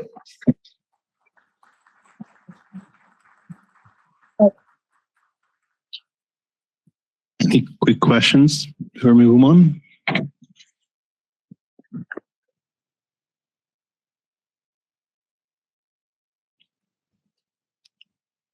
It's really impressive. Thanks, Cecile. You kind of went by the precipitation anomalies pretty quickly, and I know it's traditional in your talks to mention the double ITCZ, and you didn't use that term. I was curious if that's gotten better or worse, or I couldn't quite tell from the anomalies. Yeah, I know in the high resolution it's much worse. Rich, are you going to cover any of this in your? Yeah. Okay. I have a map flood. Yeah, maybe we need to give you. Yeah. Okay. Yeah. Then is it worse or not? This is the question. Then when Ayla and Rich are talking together. Well, I would say the specific. Maybe give him the. Yeah, so you could say.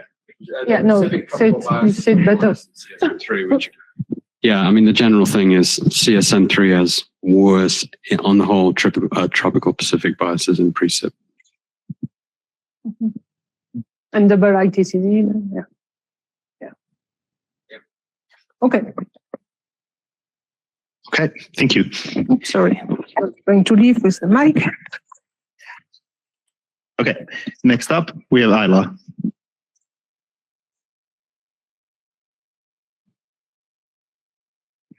Okay, is that good? All right, so this is going to be kind of an analogous talk to the one I gave last year, kind of summarizing some various metrics of how the recent development simulations are looking. And so here's a timeline of when we've run historical simulations. And so many, like Cecile mentioned, many pre-industrial controls were run in between, but I think the first one was done in August of 2024. And then last year, just before this meeting, we had run one in January of 2025.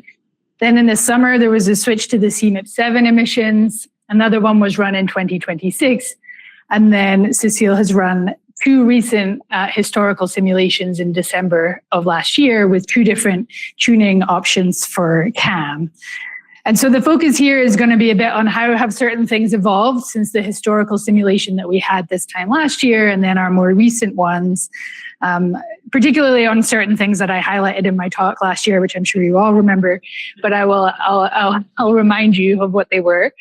And then also just some basic features of how the model is looking in our recent simulations.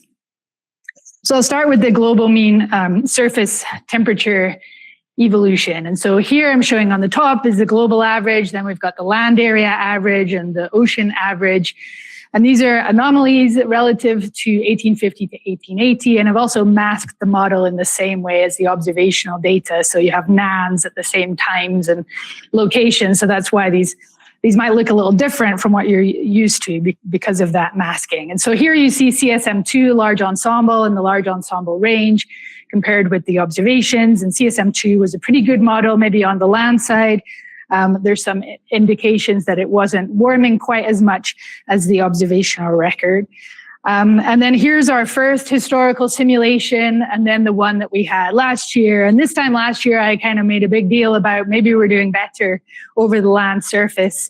You can see it kind of looks like it's warming in a similar way to the observations compared to CSM2. Here's what that in-between simulation looked like, and then here are our two recent simulations. And so I want to just touch on two different aspects of this here. One is, did we lose something that was good in our historical trends over the early 20th century? Because these, from this time series view of looking at things, don't look quite as similar to the observations as the earlier runs. And then also you'll see in one of our recent simulations, 276, there's a real lack of warming in the late 20th century. So starting off with what's going on in the early 20th century, I'll just compare trends from 1880 to 1950.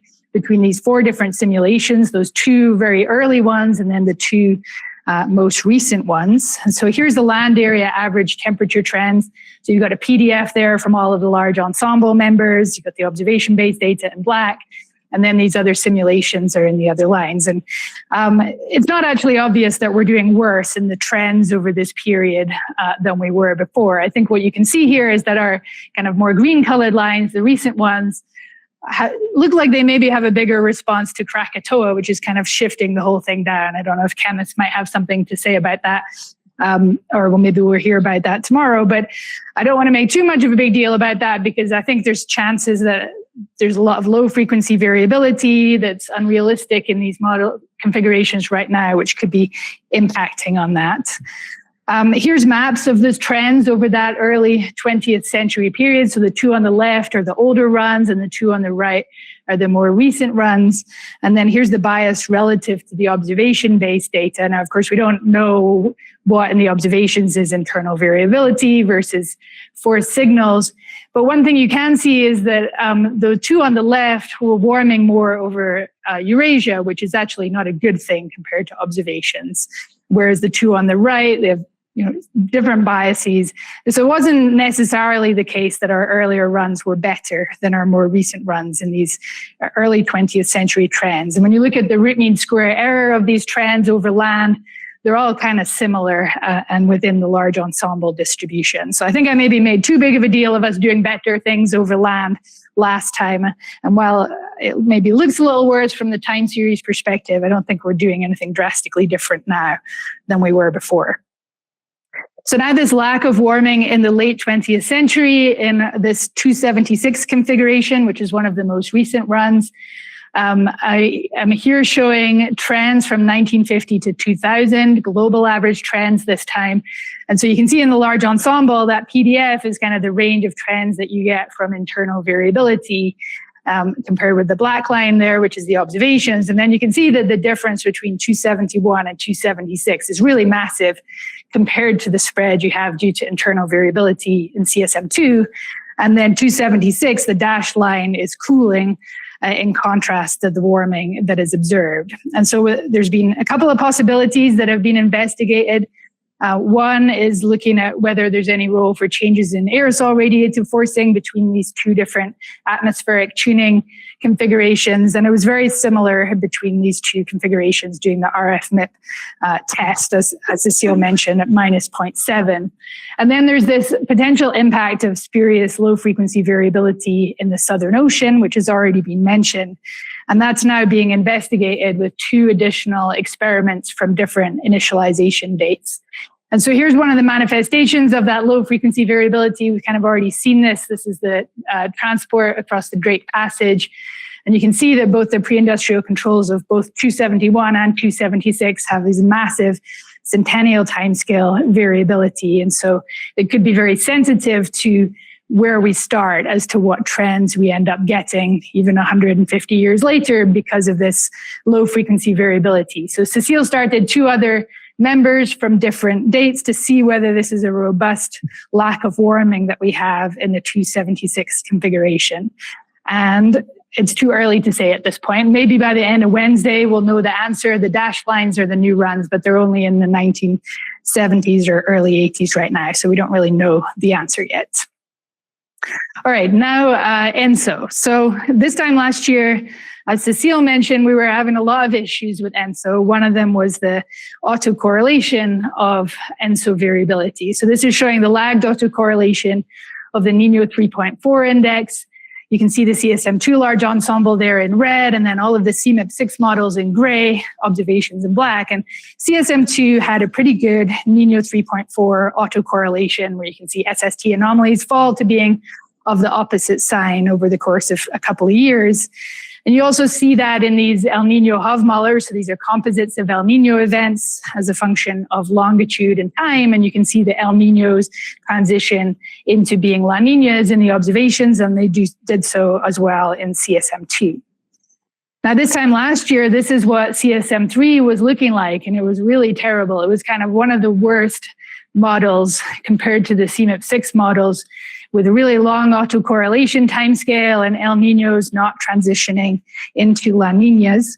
But I'm happy to say that this has been improved, and basically all of our recent simulations have good looking Niño 3.4 autocorrelation and El Niños transitioning into La Niñas. And I don't think it was that we had a knob that we knew that we could turn to fix this, but I think it's a result of kind of all the other ocean tuning that has happened. And it would be nice to go back and see exactly what was kind of the key thing, but I think it could be many things that have led to this improvement.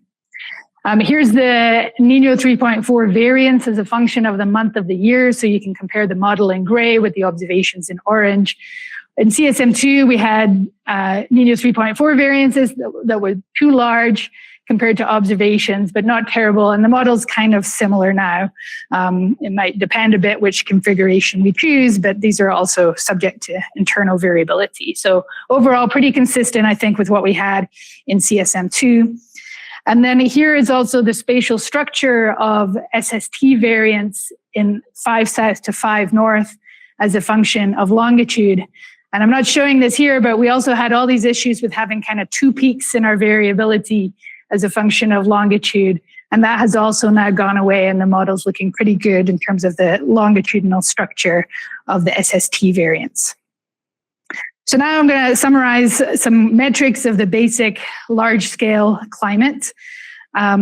First of all, here is precipitation. We already saw maps that are kind of like this from Cecile. So on the left is the observations. Then we've got the CSM2 biases. Then our 2 historical simulations, 271 and 276. And so it's a mixed bag, like we'd already seen. So, for example, I think we have slightly smaller biases than we had before in the Indian Ocean, but we have more of a dry bias in the Western Tropical Pacific in DJF.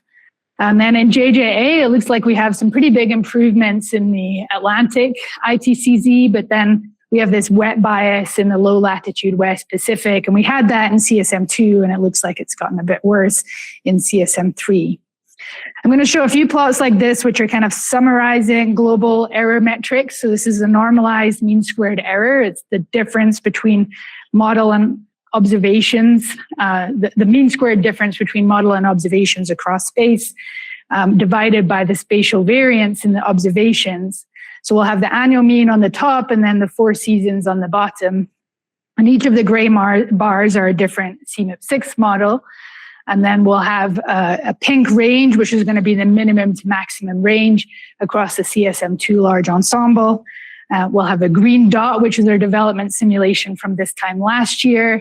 And then the 2 blue dots are going to be our recent development simulations. And so for this metric of global precipitation, and in the annual average, you can see we're doing slightly worse than CSM2. But we have had some improvements over the last year, particularly in some seasons, like you can see in September, October, November there. And we're still kind of in the top 25% of CMIP6 models. So while we have some degradations, it's not like things are really terrible now. Here's over land only, and I'd say, again, slightly worse than the annual mean compared to CSM2, but pretty good overall. That seems to largely be coming from September, October, November. And then here's over the ocean. So I think we're in, for precipitation, similar ballpark to CSM2 in terms of our errors, and a bit better than we were this time last year. Precipitation is, of course, connected to velocity potential. So that's a measure of the global divergent circulation. So this is in the upper troposphere.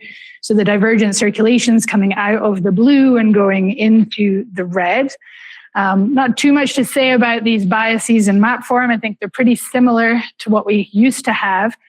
I do want to mention something compared to this time last year. So this time last year, I kind of highlighted that we had this kind of dipole bias over West Africa and the Amazon region.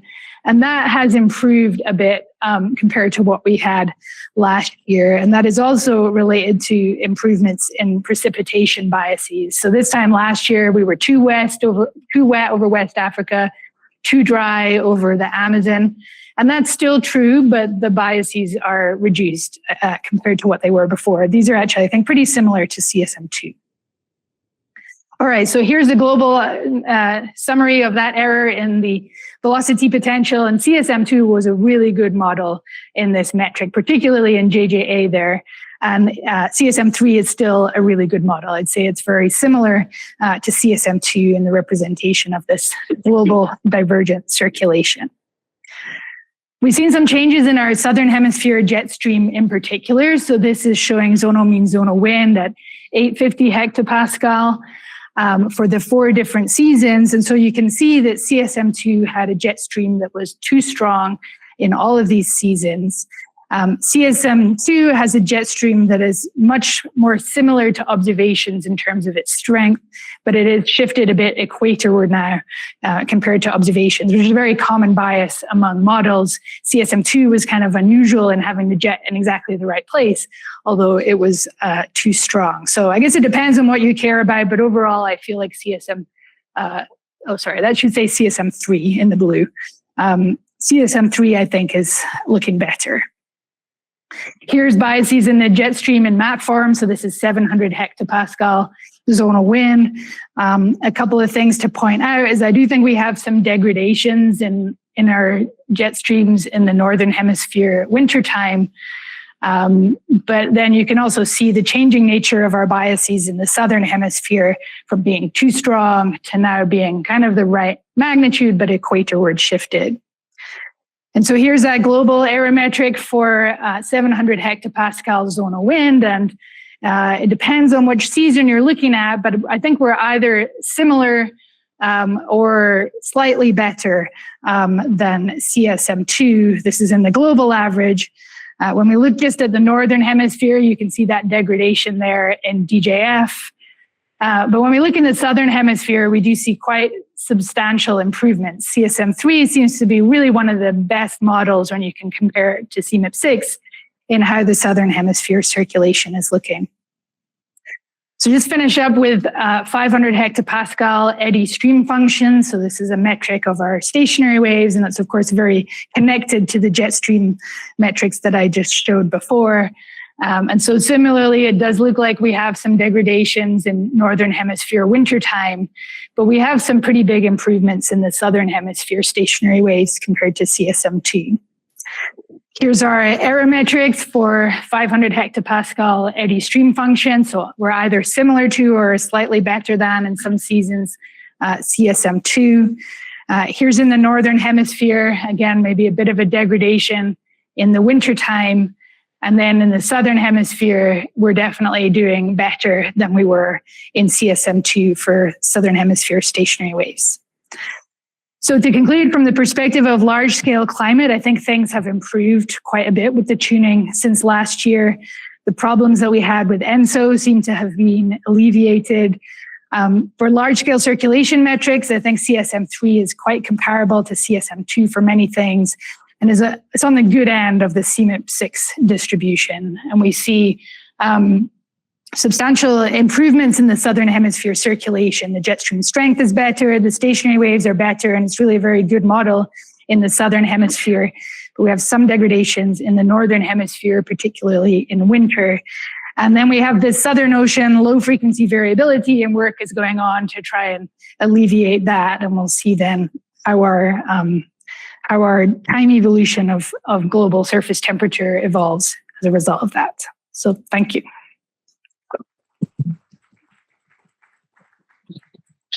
Thank you, Ella. Yep. Was there one in the chat?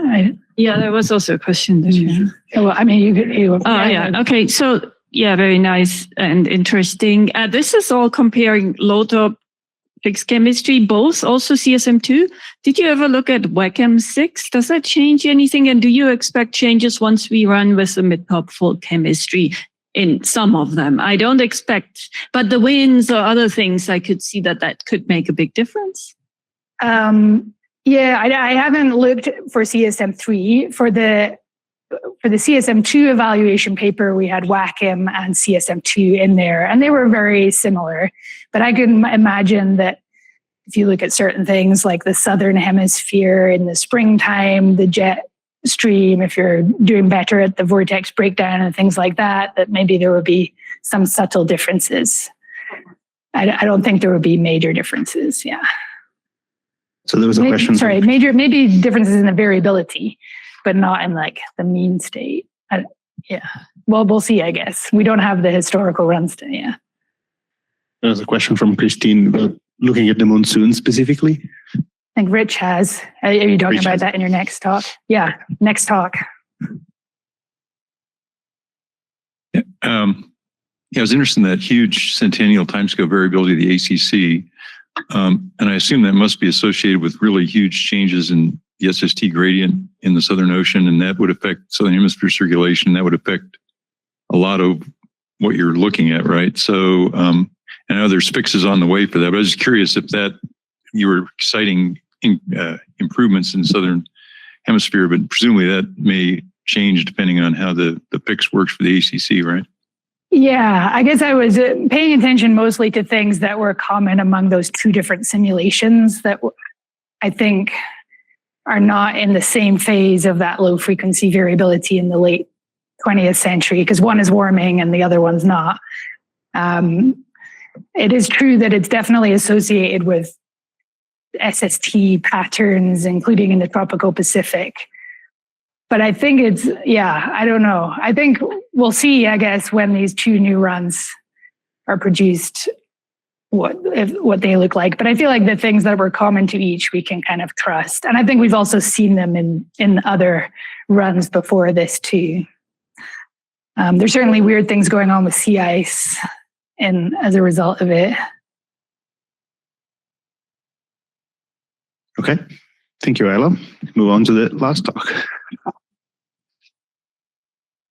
Okay, so in a similar vein to Ayla's talk, this is kind of a rehash, a new hash of what I showed last year about subseasonal tropical variability.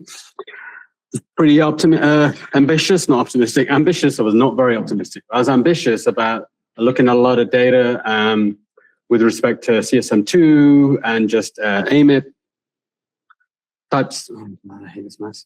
AMIP type simulations, but ostensibly I'll be looking at daily data from 79 to 2005, a large ensemble, a few ensembles sometimes, and equivalent for CSM3, mostly 271, which Ayla talked about, and occasionally 276, 20th century and 1850. So jumping straight in, this is just a kind of repeat of what we've talked about already, which is the mean precip.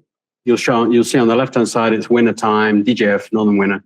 And on the right-hand side, JJA figures, precip. And then in the middle here will be 271, the most recent CSM3 version, and then a large ensemble version member on the bottom. So you can see, 79 to 2005, it's pretty, there's more similarity, obviously, between the CSM2 and CSM3 than observations. But, a number of key features, I think one of the key features is that in general, precip is larger in CSM2 than it is in CSM3 for the most part, particularly in winter, I think. If we were to do the difference there, so again, same plots, but the bottom two rows are the difference from the top. And so sort of to address Jerry's kind of comment there, if we were focused first on the specific box here, we can see it's quite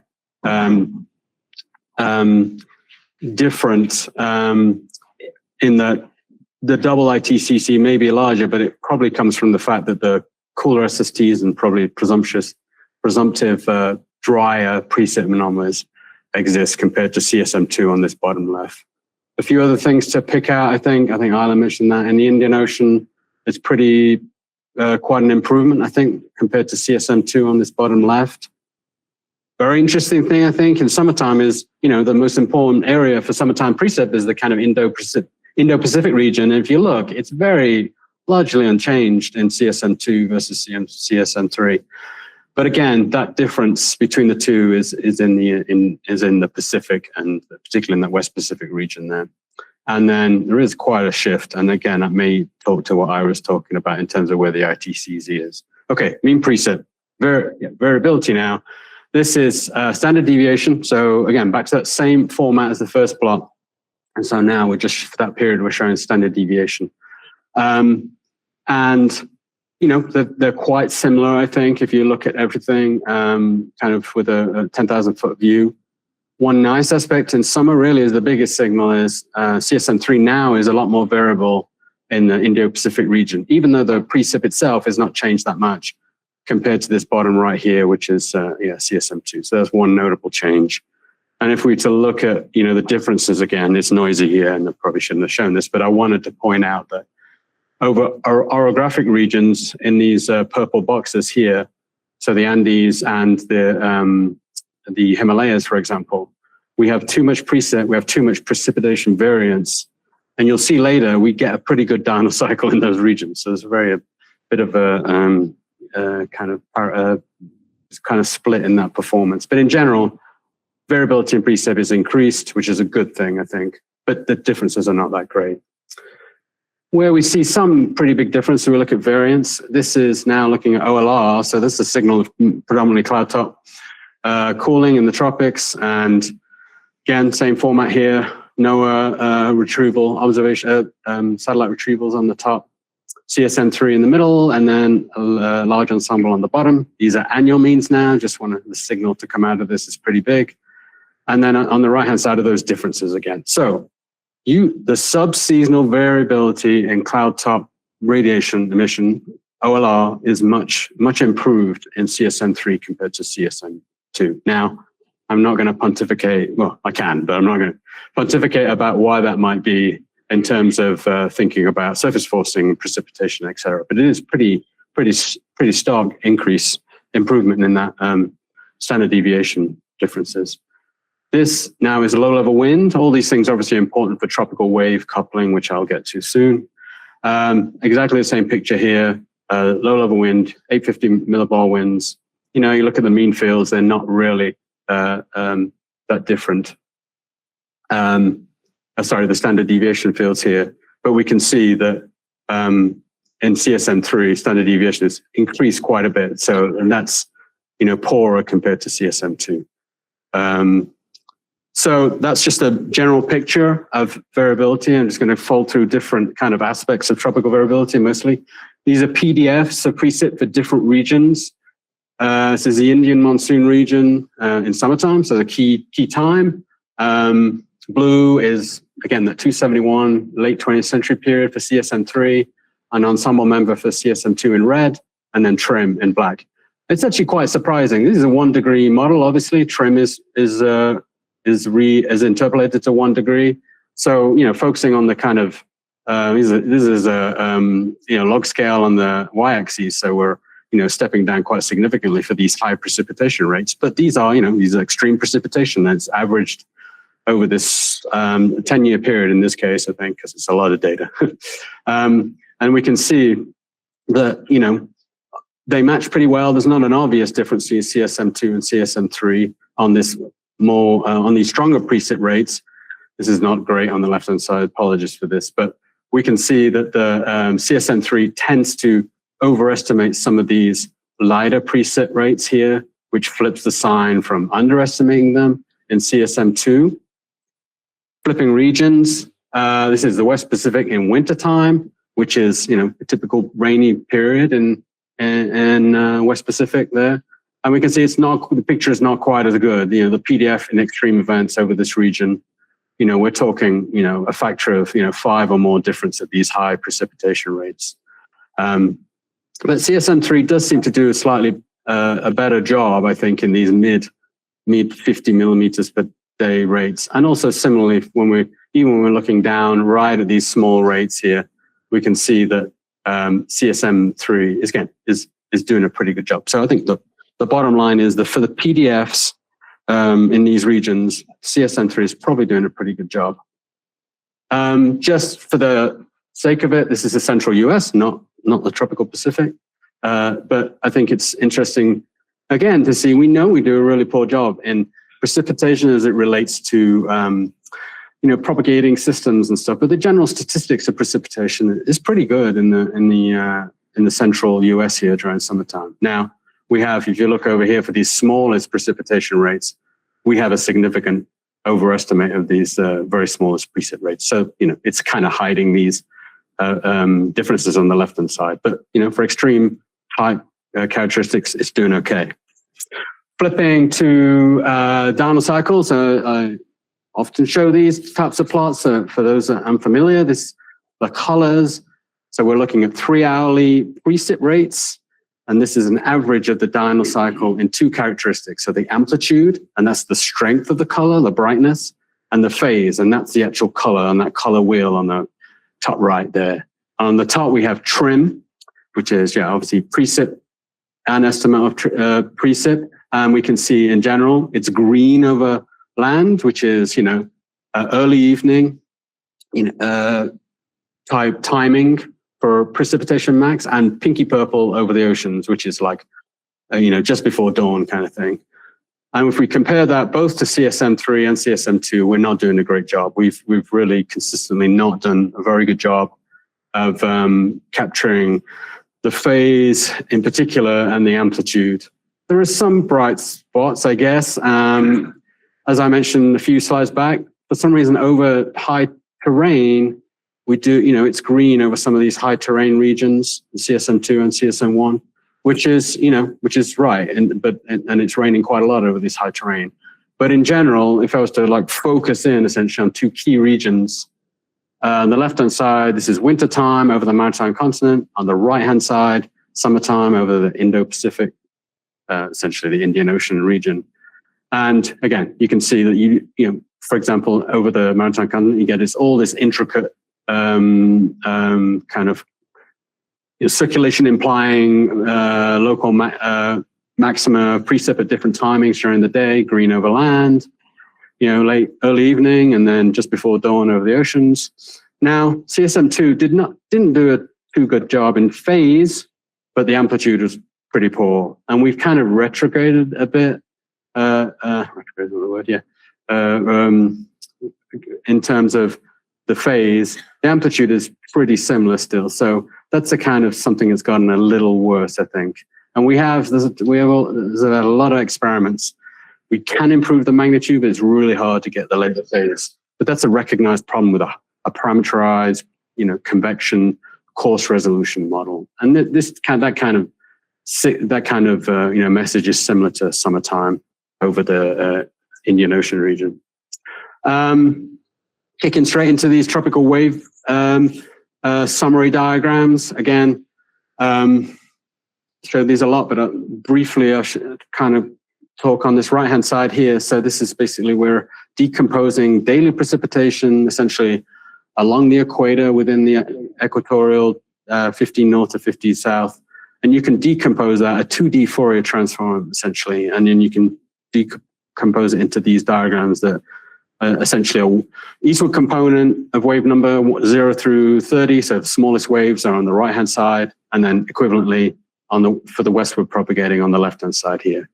And then the slow waves that were associated with MGO, et cetera, versus the very high frequency waves that are associated up here with gravity waves. So that's the basic kind of decomposition.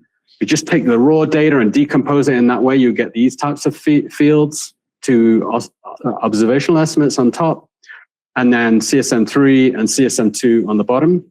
And it is very good. I mean, it's always been quite good. And I actually think CSM3 is better than CSM2 if you believe, TRIM and GPCP, the average of that is about right. We may be a little bit too weak in CSM2, but this is hard to get. I mean, I've looked through CMIT models, and this is a really tough metric. People do well on the next one, do better on the next one, because this is essentially a filtering of this kind of decomposition into no recognized waves. So it's not purely red, it appears above a red background state.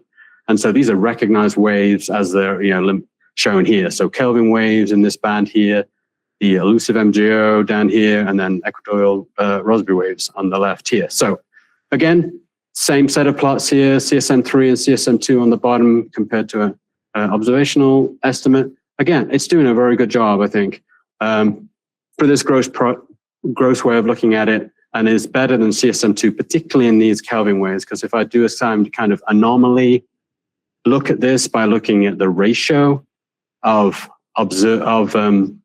model to observed in this oval here, it's these whites, which basically saying it's underestimating Kelvin waves. But pretty much doing a similar job in the rest of the wave structures. You can also do that for other fields. I won't go into too much detail, but this is the outgoing long wave radiation. So we saw that significant difference in the overall variability. And again, these particular waves become prominent, and they are better in CSM3. Now, that's all well and good, but what we care about, what people care about for S2S prediction, for example, is the MGO.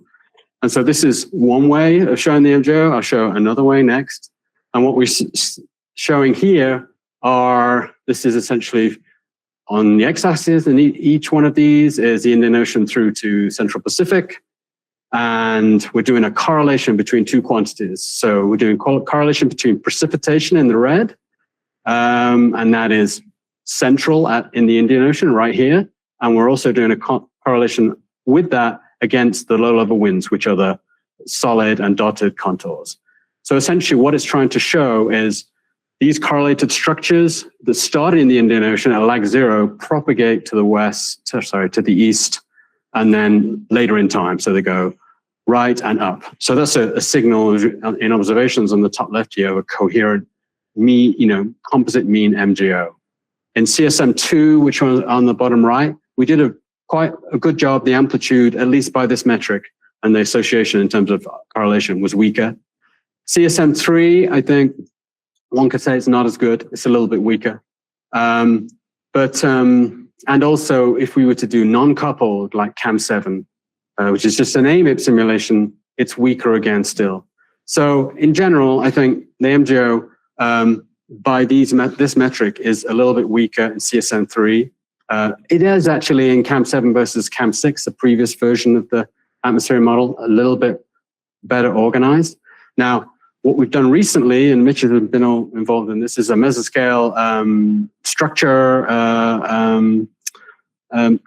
imposition onto the heating profiles that you get when you run the model like this. And if you impose a top-heavy heating profile, it's kind of redistribution of heating, you do get a better result here. And I think we will make that available. It may not be in the default version of the model, but we'll make it available to everyone, I think, in a release. Now, this is a summary I like to look at a lot, which is an MGO summary, but it's a little complicated, but essentially it's telling you how much, if you do EOFs of MGO structures, which is upper level wind, lower level wind, and OLR, so outgoing long wave radiation, and you construct those EOFs of intraseasonal filtered values, you say how much of those are described, how much of the overall variance is described by these EOFs, and that's the PC1 and PC2. So here we're 12 to 23% on the bottom, and then 12 to 23% on the left. One is essentially a wave number 1 structure, PC1, and one is a wave number 2 in longitude, PC2.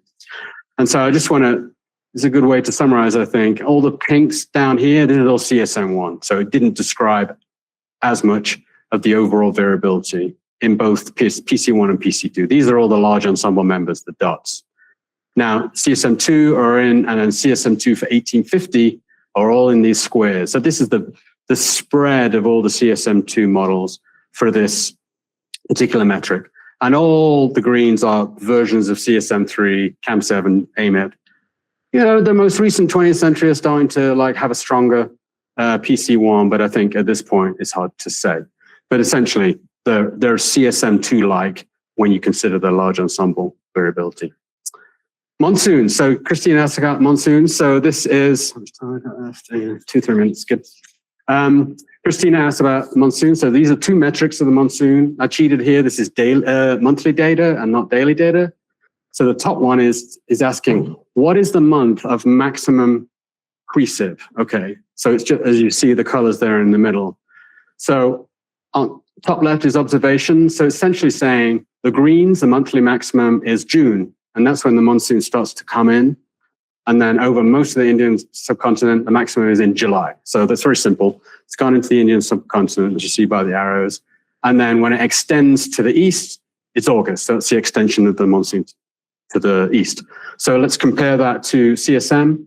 And then we can see that in general, it does do quite a good job. It does not get the kind of Bay of Bengal earlier maximum. It's a little late, and it's a little late also into the northern India. And it's very similar to CSM3. And if you look at the bottom plot here, this is essentially saying, if I go through those months, how does a precip, like propagate north and then retreat again as it would through the Indian subcontinent.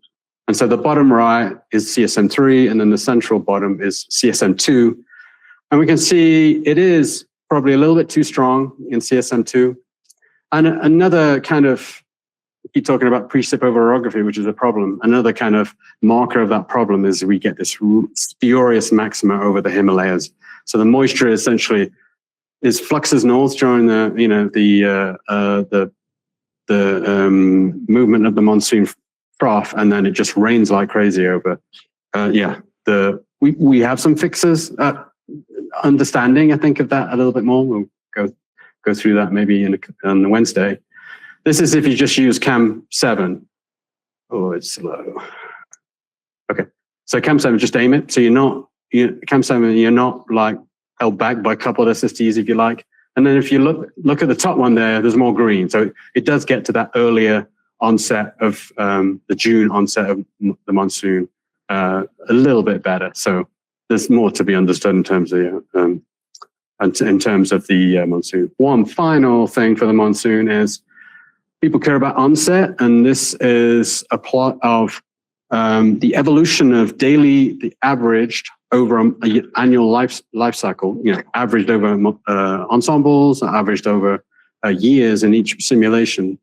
And so the typical period in which monsoon starts is around June 2nd, and it goes through September 30th. And then this pickup here is the monsoon onset as it gradually goes and starts raining like crazy. And so this is ignore that one on the left, that's different types of monsoons. But essentially, bottom line is, do a very good job. CSM2 does a very good job of this. CSM3, with these particular ensemble members, doesn't do as a good a job, but these are late 20th century, and there may be some issues, as Isla pointed out, in terms of the lack of cooling during that period. Given the time, I'm going to skip blocking. Okay, I'll show one. It's not tropics, but so this is one measure of blocking. It is simply based on some threshold behavior of pole to equator 500 millibar height gradients. It's pretty basic. And this is large ensemble, 20 ensemble members there for CSM1, CSM2, and then a couple of those CSM3 ensemble members. The bottom line is, it's quite similar to CSM2. The overarching bias, which is common to a lot of models, is this dearth of blocking activity. So too baroclinic into the into the northeast Atlantic. There is some variability here, which makes me kind of think about what Isla talked about, the purple through to the green are the two 20th century, 271, 276, and I wonder whether they're behaving differently because of that divergent behavior. All right, I'll switch that. All right, last one. Summary, try to pick out distinct improvements to CSM3. I think the overall kind of unstructured, unorganized variance is better in precip, I think, which is worth pointing out. And that,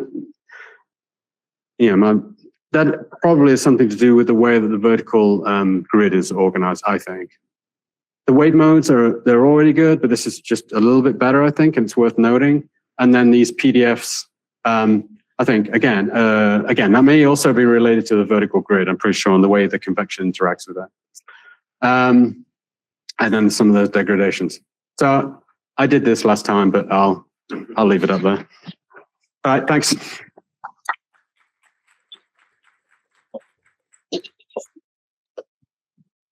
Sorry if I overran.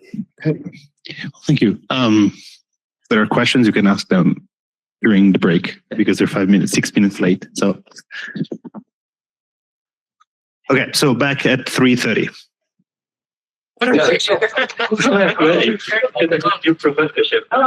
Oh, you don't know.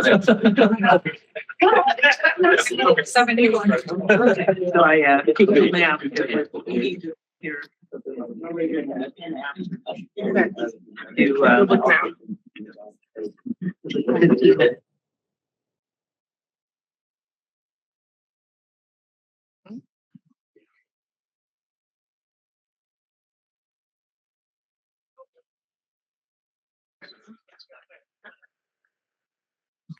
welcome everybody back to the second session of the Joint Winter Working Group meeting.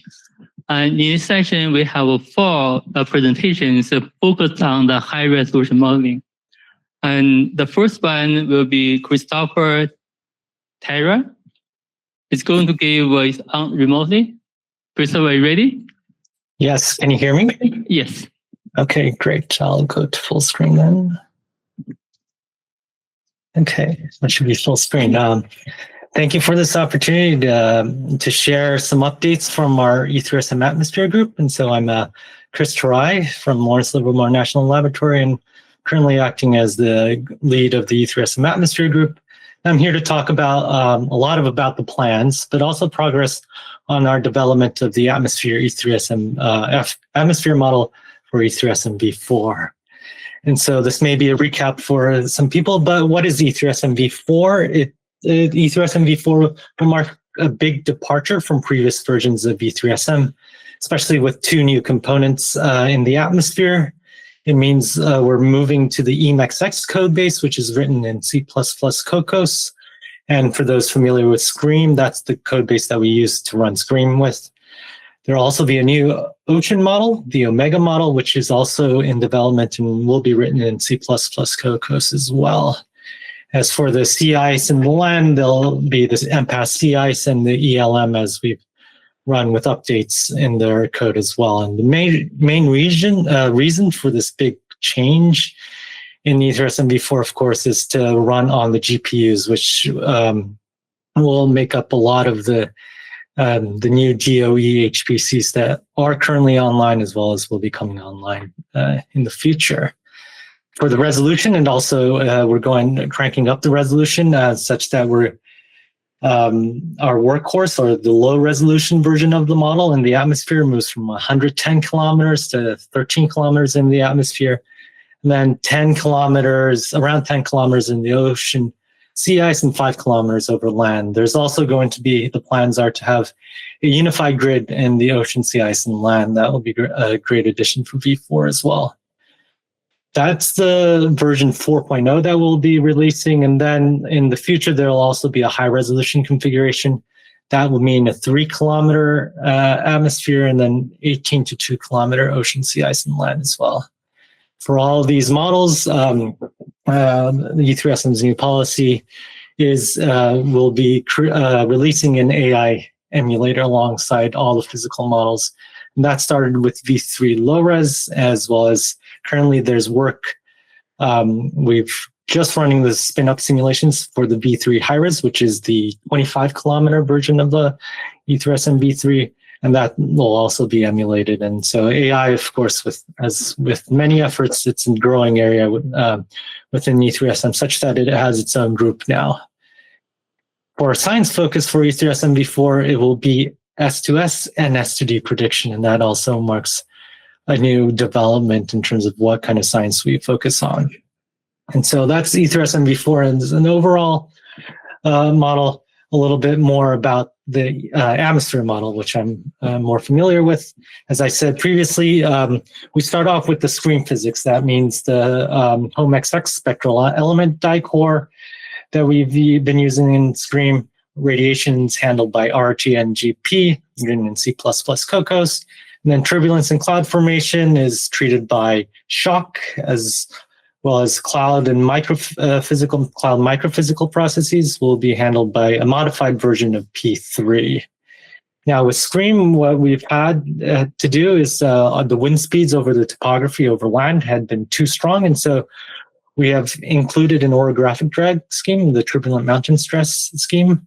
But as I'll mention later, that will be revisited for our 13 kilometer version of the model. As for our aerosol scheme, it's a simply prescribed scheme where we prescribe CCN concentrations, so that's the cloud condensation nuclei concentrations, as well as the aerosol optical properties that are taken from a offline V3 simulation. So that was for screen physics, but then of course, as we go to 13 kilometers, so we're coarsening of the model, we need to consider new parameterizations, and new is in asterisks because these are schemes that already exist that we're porting from Fortran 90 to C++ Cocos. The first thing is the deep convection scheme, the ZM scheme that we've been using in previous versions of E3SM. The gravity wave drag scheme, the frontal as well as the convective gravity wave drag schemes will also be ported, and we're almost complete with that. What's new is this orographic series of orographic drag schemes that we've been running in the V3 high-res configuration with the references listed here with the summary and the Jimbo Shia's 2020 paper as well. And so that's something new that'll be going in. For future versions of E3SM v4, the plan is to run with interactive aerosols, where we have ported and are testing MAM4XX, which is the C++ Cocos version of MAM4. We still need to improve the computational performance, and so it's being will be included in a future version, so future version of E3SM v4. So just to give a sense of where we are in our timeline of development, about a year ago, that's when, up until then, we were focused, at least in the EMXX part of the team, on just the 3-kilometer version of the model. That's around when the E3SM v4 plans crystallized a little bit more. And since then, our focus has been to really develop this 13-kilometer EMXX version of the model. And just jumping forwards in time, our release date of the full model, E3SM v4.0, is going to be January of 2028, so about 2 years from now, with the plan to give the couple group about a year to work with these two large new components. So we have a feature freeze date of January 2027, from which point the couple team can run couple tests with the EMXX as well as Omega. In the meantime, the couple team and we in the Atmosphere team have been working together so that we can start testing EMXX in a coupled framework. A lot of our tests have so far been in F cases, so just prescribed ocean simulations, but they've started running it with the V3 high-res ocean configurations just to see how EMXX behaves when it's coupled to an interactive ocean. And in the meantime, we're still porting the parameterizations that I mentioned previously, where ZM, we're almost there. We're mostly done with the gravity wave drag schemes, but we still have to port the orographic drag schemes. And so what I'll be talking about in a lot of this presentation is our work testing and evaluating EMXX, the 13-kilometer version, with this early version of EMXX, trying to figure out what are some of its behaviors and what are things that we really need to improve. And so one of the things that we noticed going from 3 kilometers to 13 kilometers was one of the first things we noticed was this resolution sensitivity that we saw. If you look at the top of atmosphere radiated fluxes, the long wave doesn't have that much of a resolution sensitivity, but the short wave has a strong sensitivity. And this is not just seen in Scream or EMXX. Icon, the Icon model have also observed this, where if you go from, say, finer grid spacings going leftwards along this axis, you can see a large change in the net short wave radiated fluxes, where clouds become brighter as you get coarser. That's what we also see in EMXX. And if we dig down a little bit deeper, it's mainly coming from the low cloud regions. And this is a plot from a recent set of simulations where we ran Seth-Potter experiments with Scream, 3 kilometers, and that's in blue. And where we're looking at the stratocumulus cloud fractions, as well as the cumulus cloud fractions as a function of height. Blue is Scream, but then if you run the same configuration with the same physics, At a lower resolution, what we found was that there was a thickening of the clouds, as you can see, going from blue to orange. And so Peter Bogenschutz has been digging into this a little bit more to try to understand why is there this resolution sensitivity. He's been using a doubly periodic version of EMXX. We've been calling it DPXX, and running some case studies over the magic transect, which is going from the stratus to the cumulus regions, and then running sensitivity experiments there. And what just to summarize all the work that he's been working on is that if we look at the stratus regions, we see the time step sensitivity is the main reason we see this resolution sensitivity associated with this frequency of the surface coupling. This was quite surprising. On the other end, if we look at the cumulus region, where most of the clouds, as well as the circulation, should still be subgrid scale, what we're finding is that due to, I guess, limitations of the boundary layer scheme, the dynamics tries to resolve the clouds as well as the circulations in these regions. And as a result, based on how the 13 kilometer versus the 3 kilometer respond there, that's the reason for this resolution sensitivity. And in the transitional stratocumulus region, it's contributed by both schemes. And so this means that we have the TOA radiation shifting as we go from 3 kilometers to 13 kilometers. And so what we've been working on is to try to work on fixing some physics. And we did fix some physics to allow for cold pools in our simulations and the rainfract fix, and then start tuning the model. And so where we started off is this red dot where we're about -8 in terms of top of atmosphere imbalance. And after running about 20 one-year simulations, we came upon this intermediate version of the model where the tuning was mainly focusing on top of atmosphere radiation so that we can start coupling the model to a notion. And we used parameters in CHOC, SPA, and P3 and have reached about a top of atmosphere between about 0.4 watts per meter squared. This final tuning changed, for those interested, parameters in the autoconvergent accretion scheme as well as the SPA scaling parameters. But what we found in all these experiments is that one of the things that we have been trying to improve has been the convective organization in our model. But what we found is slowing the cloud to rain process helped improve organization, but took us further away from top of atmospheric imbalance. And so that's something that we have to dig deeper to see whether there are ways that we can make changes in the parameters, tuning parameters, and still get an improvement in both the top of atmosphere as well as the organization. But just to see what our early results are showing is that we do have a decent skill in representing the present day climate when it comes to the top of atmosphere radiation, even despite just running 20 years for our tuning experiments.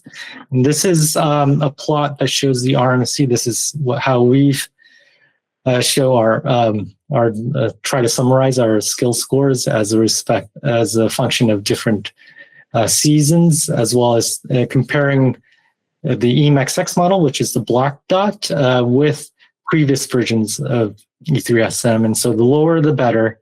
And you can see in the net top of the atmosphere RMSEs, as well as the shortwave cloud radiative effect RMSEs, were pretty comparable to previous versions of E3SM.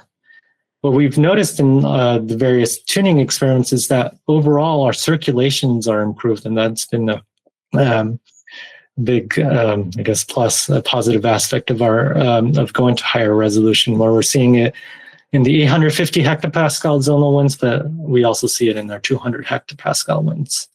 But of course, this is this is the bright side. There's a lot to improve in terms of the model as well. Just to highlight a few things, our precipitation pattern biases are quite strong in this 13 kilometer. And so what we're looking at the mean precipitation maps from EMXX 13 kilometers and just EMV3 low res, just for comparison in GPCP on the bottom right. You can see the strong ITCZ intensities as well as the SPCZ.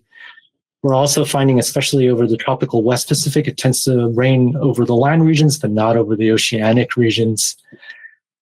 And one of the areas that we're really trying to improve is the weak tropical variability that we've been seeing in not just 13-kilometer version of the EMXX, but 3 kilometers, where this is the Wheeler colitis diagram that Rich Neal was showing a little bit earlier. This is the normalized version, and you can see in GPMI merge, the Kelvin wave, and the MJO signals. These are all much, much weaker in EMXX 13 kilometers. There's a lot to work on in terms of improving our things related with convection. And so although we don't have ZM turned on or ready in EMXX, there are some glimmers of hints that including ZM will help to improve some of these biases that we're seeing in EMXX. And that's work that's been led by Xiaocheng Xie and then spearheaded by Xiaoliang Song. These are plots from Xiaoliang Song, where what they've done is taken ES3SM V3, and although it's very expensive to run, we can maybe run 1 year of it and run it at 13 kilometers with and without ZM to see whether if you turn off ZM, you see the similar biases that we see in EMXX 13 kilometers. And indeed, you can see that if you compare with GPCP 3.2, a lot of the biases that we're seeing in EMXX 13 kilometers are represented in the V3 without ZM, but they're ameliorated when you have ZM turned on. And so that so we'll be interested in seeing what happens when we turn on ZM in EMXX. It also seems to improve our variability, but it also degrades our extreme precipitation rate. So this is going to be an area that we'll be looking at more closely in future analyses. And just a little bit about our plans to tune such an expensive model. We've been talking about just running one simulation, 1 year of simulation, but of course we need many simulations to tune our model. And so just on the bottom right, you can see that for the configurations or the node counts, even on running on GPUs that we have with the 13 kilometer EMXX, we're getting about 1 to 2 simulated year per day. It's quite expensive. And so what we're currently performing are since we had some time on Aurora, which was one of the new exascale machines, we're running 128 member 1 year simulations with the 13 kilometer version of EMXX, the perturbed physics ensemble, trying to get a lay of the physics, the sensitivities with our tuning parameters. But we're also exploring, looking at a lower configuration of EMXX and doing our tuning there, just as some other modeling centers, such as the ARPGEM1, have done. Finally, when it comes to tuning, what's been nice has been this DPXX configurations. This is doubly periodic configuration of EMXX. And what we're hoping to do is making sure that when we make these global tunings, we're not degrading some of the process fidelity that we've been able to achieve with all the work that's been going into the model. So finally, some other capabilities that we'll have in EMXX that haven't existed previously. We have an online remapping of outputs, not only to sparse outputs, for example, for ARM, for comparing with ARM, but also to lat long grids directly so that you take away one post-processing step. We're also have a more generalized way of producing conditional as well as inline calculation diagnostics, so we can calculate something like convective mass flux in cloud, so forth. And that will hopefully allow us to get a better understanding of the model without producing so many 3D snapshots of this really large output. And so in summary, E3SM V4, the atmosphere model will be a 13 kilometer version, at least the workhorse, with focus on S2S and S2D prediction. Convection, not surprisingly, continues to be an area that we really need to better understand and improve in the model. And hopefully the inclusion of ZM will help with that. And DPXX has, for us, been a key player, key tool in helping with this development. And there's also new model capabilities that we're hoping that users of EMXX can benefit from. With that, thank you for your attention. Thank you. Any question?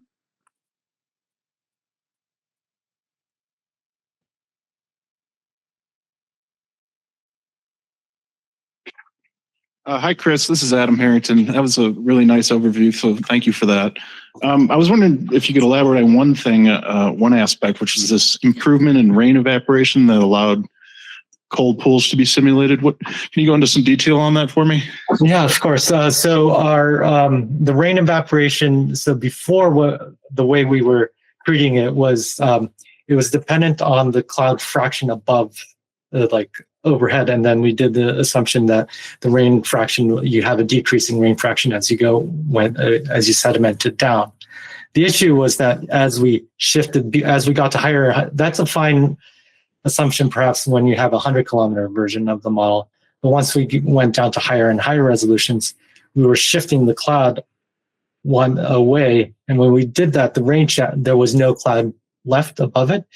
And so what we did was the current fix is to make a rain fraction just 1, a rain fraction of 1.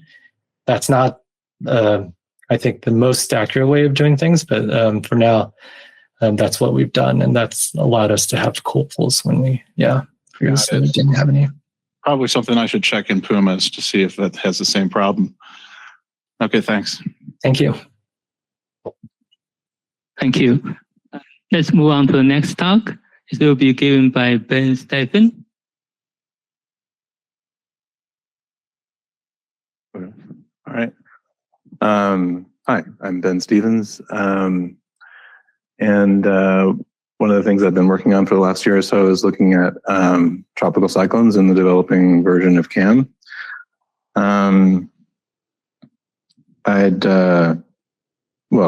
There's basically good news, I think. Seems to be performing pretty well. I'll go into some of the results.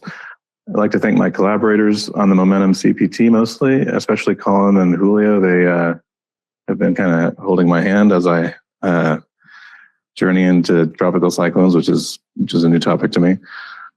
Cecile also for doing the quarter degree experiments I'll be talking about.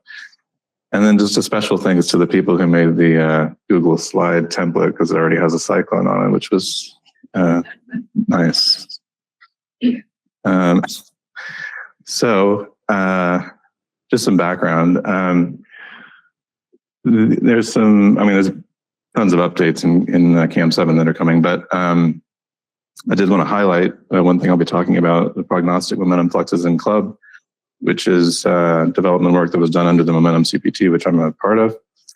And then I wanted to mention some things that might be relevant to cyclones, although we haven't really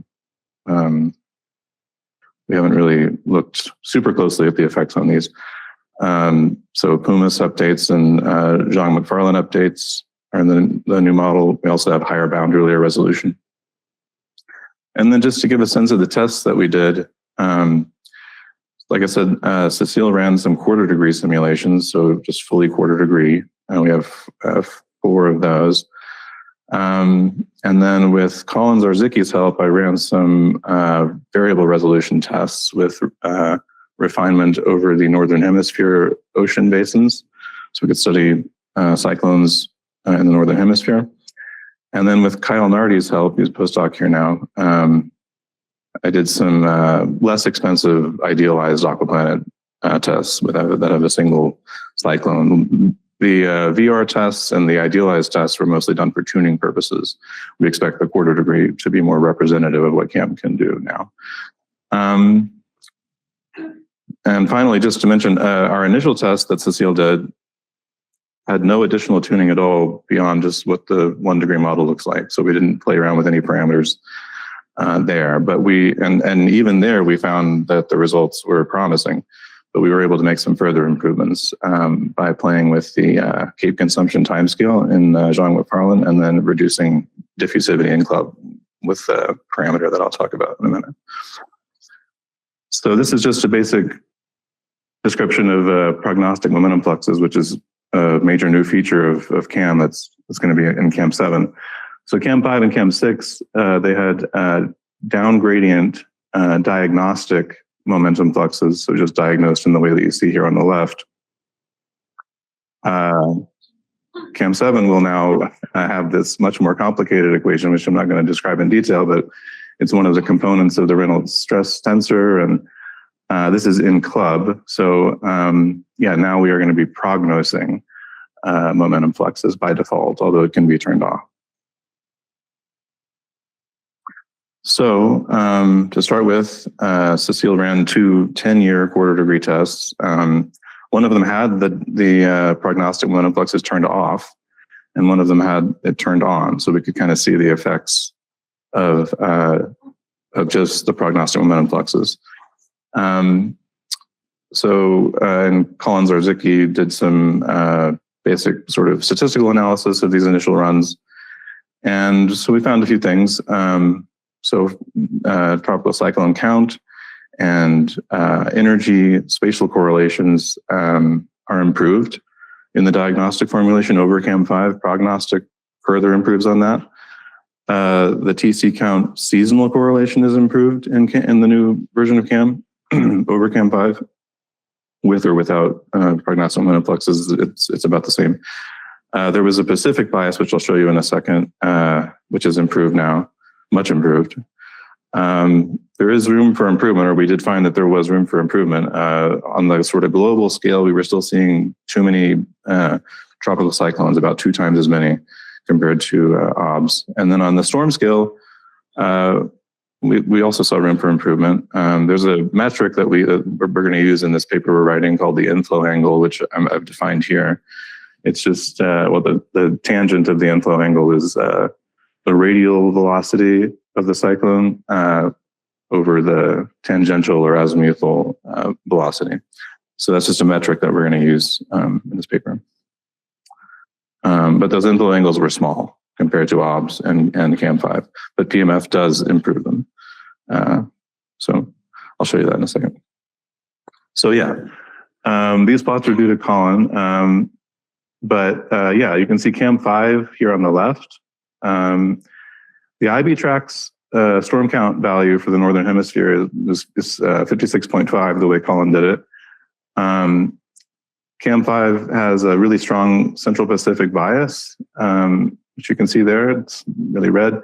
It's much improved in the diagnostic and prognostic CAM7 runs, but we're still producing too many storms. So, plus 50.1 means that we're seeing 50 more than what's in the OBS. So we're seeing like 106 storms. So it's about 2 times as many as we want. So that was something that we wanted to improve. Another thing we see in the initial runs, on the left here, I'm showing in the left column here, in the left column of plots here, I'm showing the inflow angle. So you can see actually just by turning on the prognostic momentum fluxes, we actually increase that angle by about 3 degrees in both the North Atlantic Basin and the Western Pacific Basin. I should mention the observed value of the inflow angle, the mean inflow angle, is about 22.5 degrees or so. So the diagnostic momentum flux run is pretty low, and I'm told that this is sort of comparable to CAM6, which I guess was not used much for studying TCs. But anyway, just turning on the prognostic momentum flux, we improved that by about 3 degrees. The inflow depths, which I'm not going to talk too much about, those decrease as they should when you turn on the prognostic momentum flux. And then if we look at wind contours, these dashed lines are the radial winds, and the colored contours are the tangential winds. And we see improvements here too, namely that these dashed contours are kind of compressed toward the ground, which is what we want to see. So those are just some initial results. Now we started doing a little bit of playing with the physics. We wanted to reduce the storm count, and one way of doing that is by reducing the Cape consumption timescale in the John McFarland deep convection scheme. So reduce that by 2/3 actually. So it's by default it's 3,600 seconds. We reduced it down to 1,200 seconds. And there's a physical reason why it should reduce storms. Basically, if you reduce that timescale, convection is going to be more active. It's going to be eating up Cape more quickly. You get less instability, weaker vertical motion, and then fewer seeds for cyclones, basically. Colin has a paper that goes into more detail on this, but we do find an improved situation when we do the,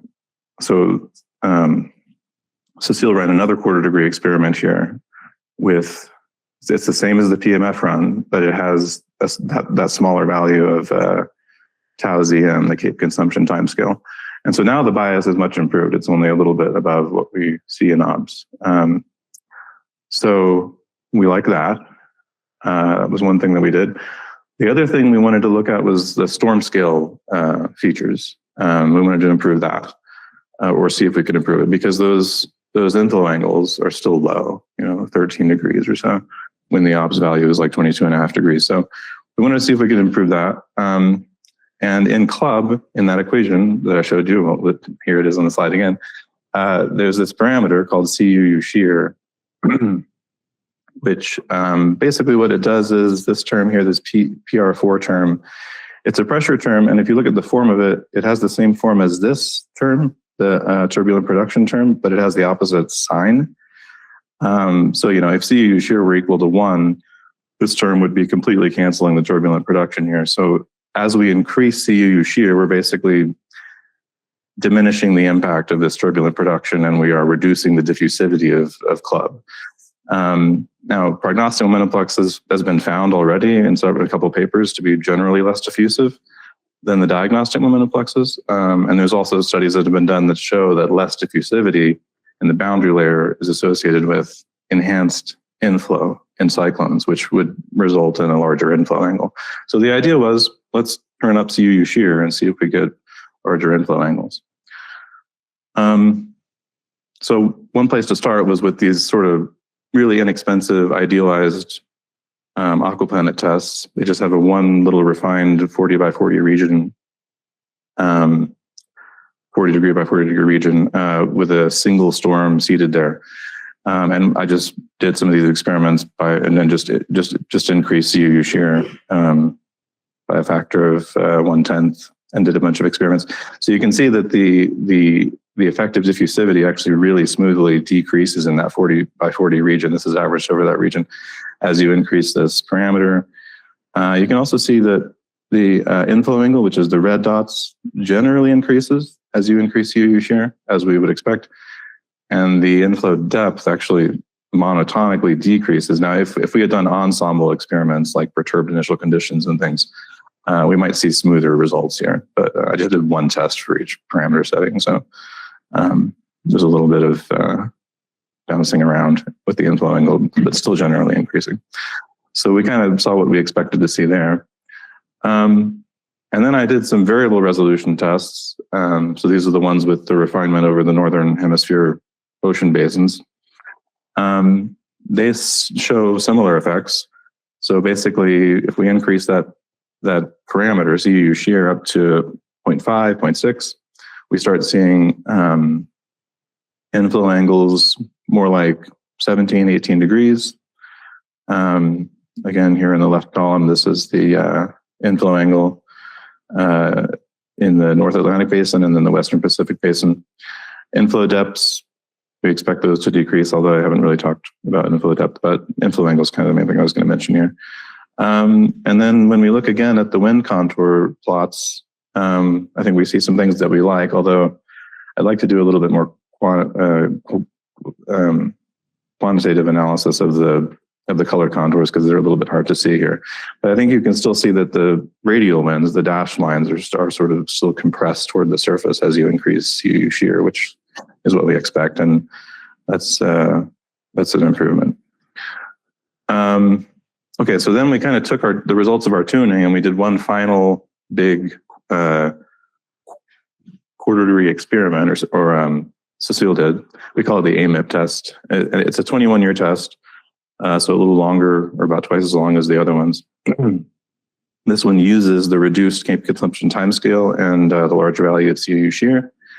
And yeah, we see some good results. So we see an improved storm count bias, 14.2 now, as opposed to being like twice as much as what we would expect. And then with CUU shear equals 0.6, the larger value, The AMIP run is in green, so the blue and the orange are what I showed you before. Those initial runs. The green one is the AMIP run that we just Cecile just did.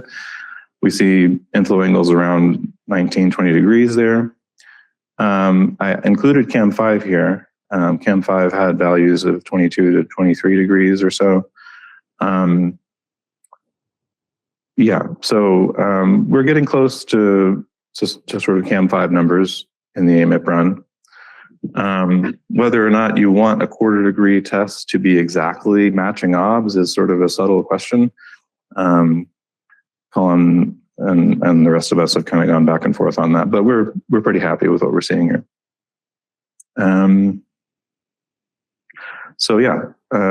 Just to summarize, it looks like prognostic momentum fluxes improve the representation of tropical cyclones. We see improved inflow angles a little bit and better wind contour plots. And then two major physical effects that we studied, decreasing the Cape consumption timescale, that reduces the the TC count, and reducing Club's diffusivity improves those storm scale diagnostics. So we like that.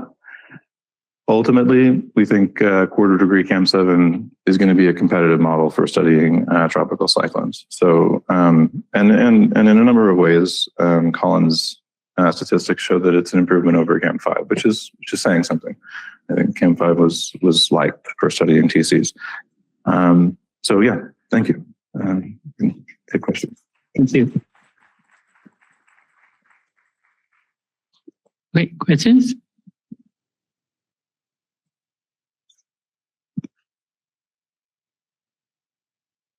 Very interesting talk. So when you tune the parameter values for the TC simulation, did you see any impacts on simulated climatology or other tropical variabilities?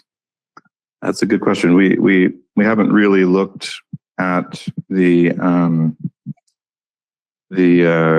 basic climatology of the test. I was really focusing on the actual tropical cyclone behavior. It's possible that Cecile might talk a little bit about. Are you going to be talking about climatology in the quarter degree experiment? Okay, so Cecile has a talk, I think, on Wednesday that might go into that. Nice talk. I'm wondering, since you get different numbers of tropical cyclones, and people always try to understand why there are so many, whatever it was, 50 something a year, that when you get like 100, have you taken a look at how that would impact the polar heat transport or something like that? Or is it offset by the fact that those extra 50 are pretty weak, or they're all weak in general? I know that's a big question, but it's just fascinating. What is the net effect of so many more tropical cyclones? Yeah, that's an interesting question. I don't know the answer to that at all, but it would be interesting to look into that and see. Yeah, we didn't really look at the large scale circulation or things like that yet. I don't know that that's going to make it into the paper, but we could look at it. I mean, that would be interesting to understand better. Thank you. I have a quick question to ask you. When you change the parameter setting and you get to reduce the number of tropical cyclones, does it tropical cyclones improved, but how about mid-high latitude weather? Do they get improved or degraded? You mean the actual cyclones themselves? The actual tropics, the storms. The extratropic? That I can't tell you either. We looked in a band between -30 and +30, and we kind of cut it off there. So I can't. Right. Thank you. Okay, let's move on to the next talk. Will be given by Julio. Okay. Thanks. I'm ascending the resolution ladder here, moving from 28 kilometer, quarter degree, NE120, pick your alias, resolution to 14 kilometer resolution in CSM. I just want to call out my, people who contributed to this study, whether they know it or not. They're listed there. So I'm going to go ahead and get started here. First, in this talk, I'm going to give a brief review of, it's been mentioned before, it's the so-called moving mountain source for gravity waves, which is something that's been introduced into CSM3. It's now part of CSM3. And one important motivator for this moving mountain source for gravity waves actually was analysis of the 14-kilometer simulations I'm about to show. There was one other motivating factor, but moving mountains are an important, I think, an important innovation in the gravity wave suite for CAM, and they were definitely in the parameterization was extensively informed by these runs. So I'm going to give a brief review of what that is and what it does. I'm going to show results from these high horizontal resolution 14-kilometer, same as NE240 or 8th degree nominally resolution simulations. I'll discuss an analysis of the small scales in these runs and how we separate background and perturbations, etc. Then I'll show some results from what I've been calling a gravity wave unit test. It's really more like an offline gravity wave parameterization driver, and I'm hoping that will be a useful tool for sort of assessing parameterizations in the future with high resolution simulations. And then, of course, I'll talk about what I want to do again or next. So real briefly, I just want to give you a kind of quick cartoon of what the moving mountain scheme is.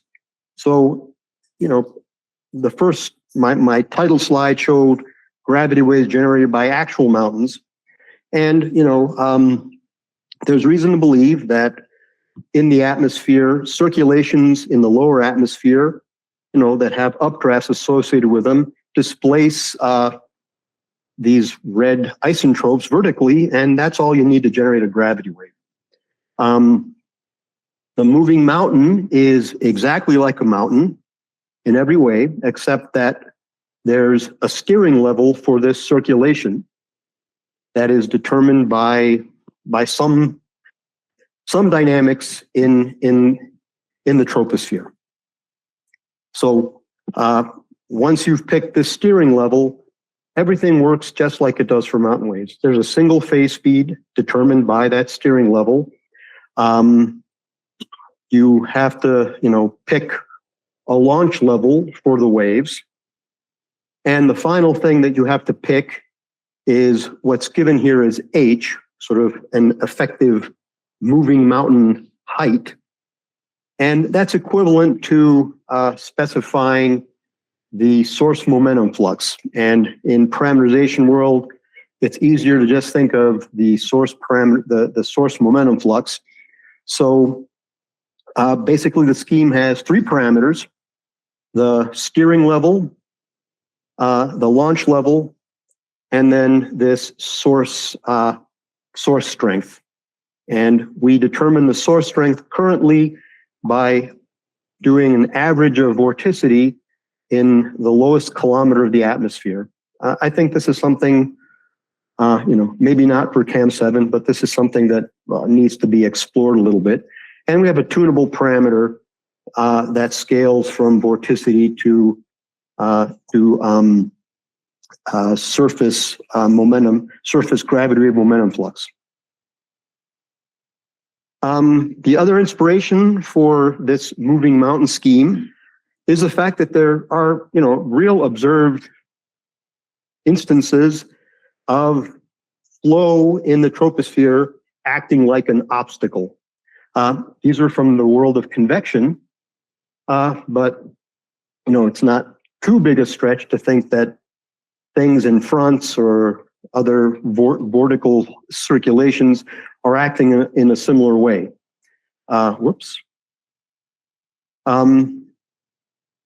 Martina and some collaborators actually, my God, this is very sensitive.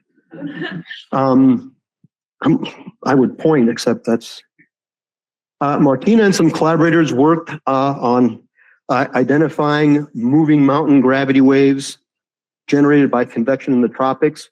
And then all the figures here, the color figures, show observations on the, well, I'll say panel A and C are observations over a mesoscale complex in Oklahoma, which show something that looks like, flow coming, a hydraulic jump sort of circulation, which is very, my God. Sorry, I think I'm just too nervous or something.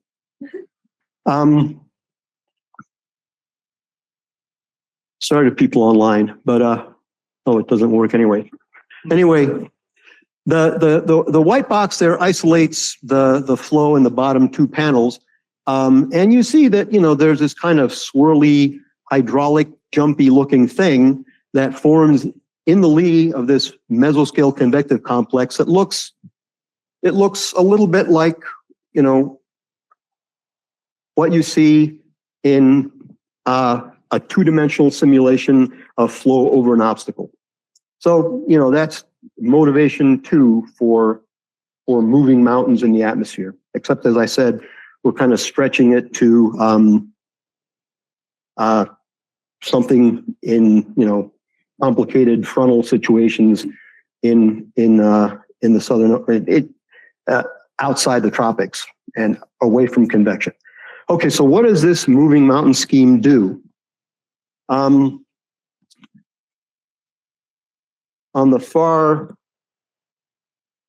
your far left is a control simulation from a very recent version of the model.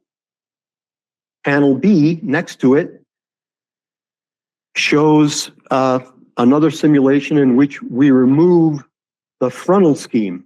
So there are three non-orographic sources of gravity waves in the model now.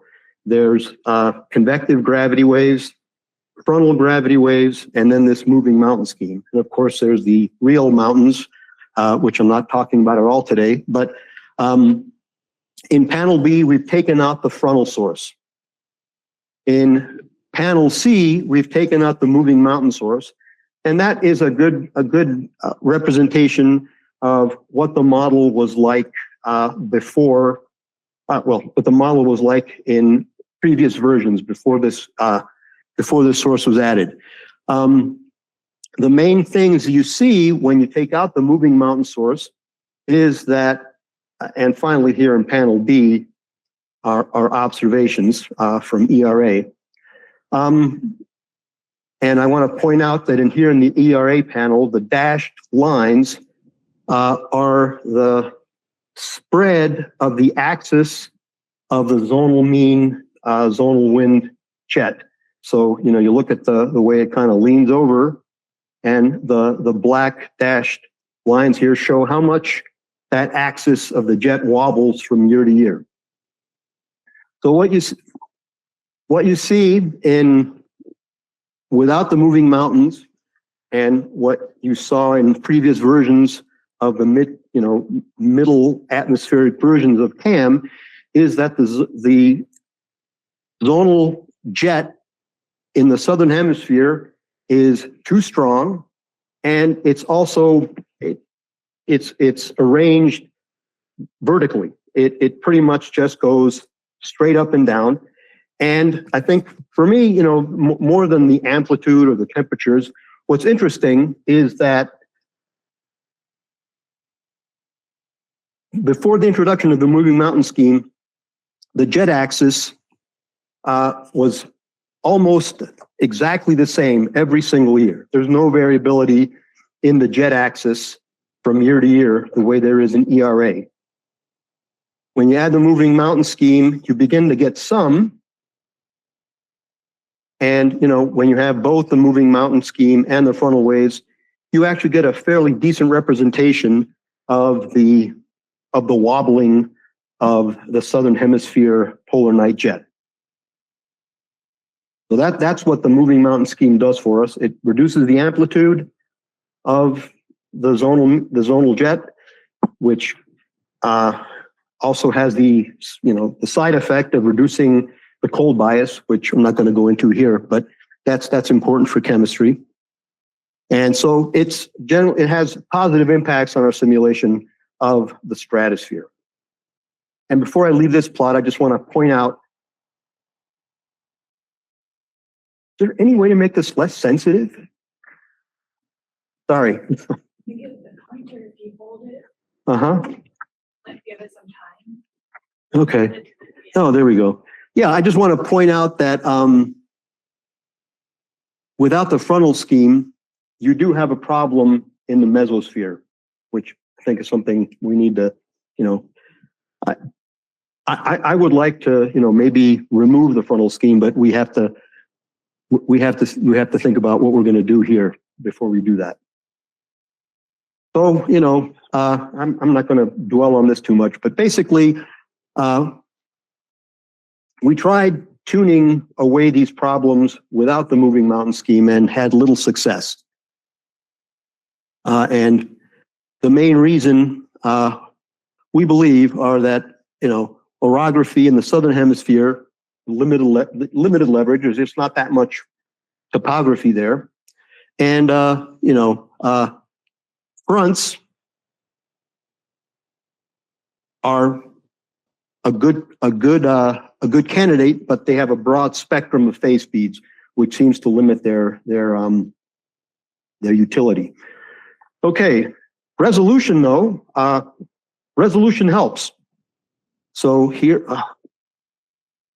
1 degree, then we go to 1/4 degree, and over here, 1/8 degree, 14 kilometers in ERA.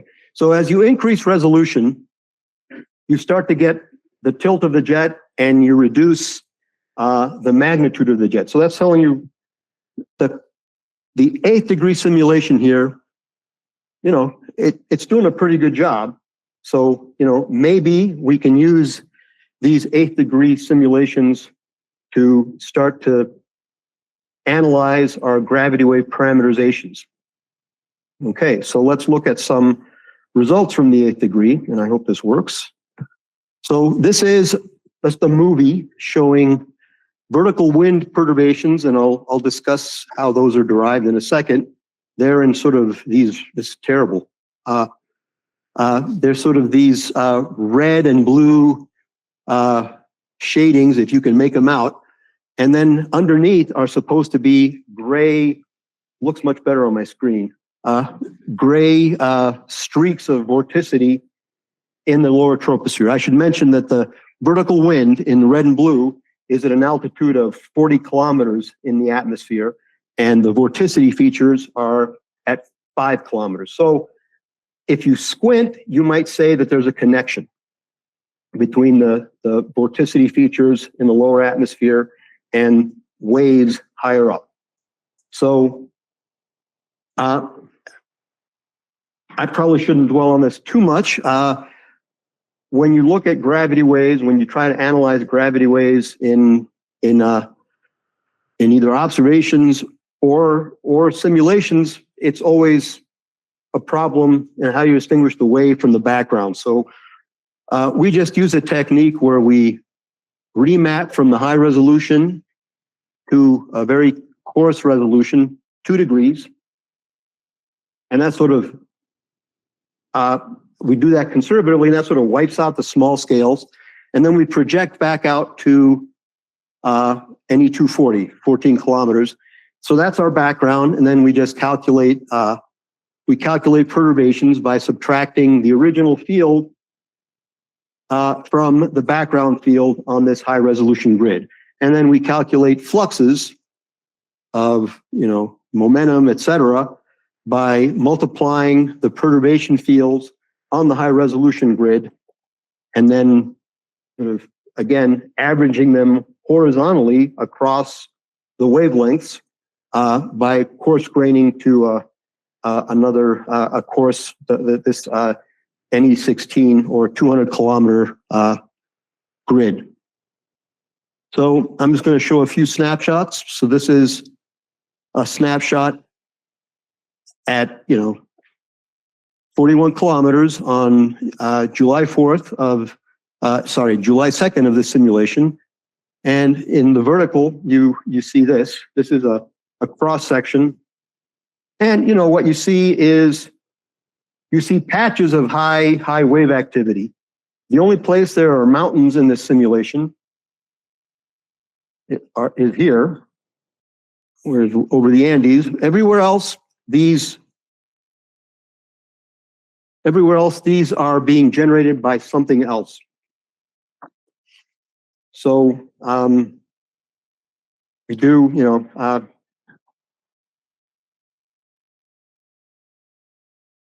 I'm sort of hesitant to talk about this too much because it's a very, very recent analysis, but I'm starting to do some Fourier analysis of these perturbation these vertical wind perturbations.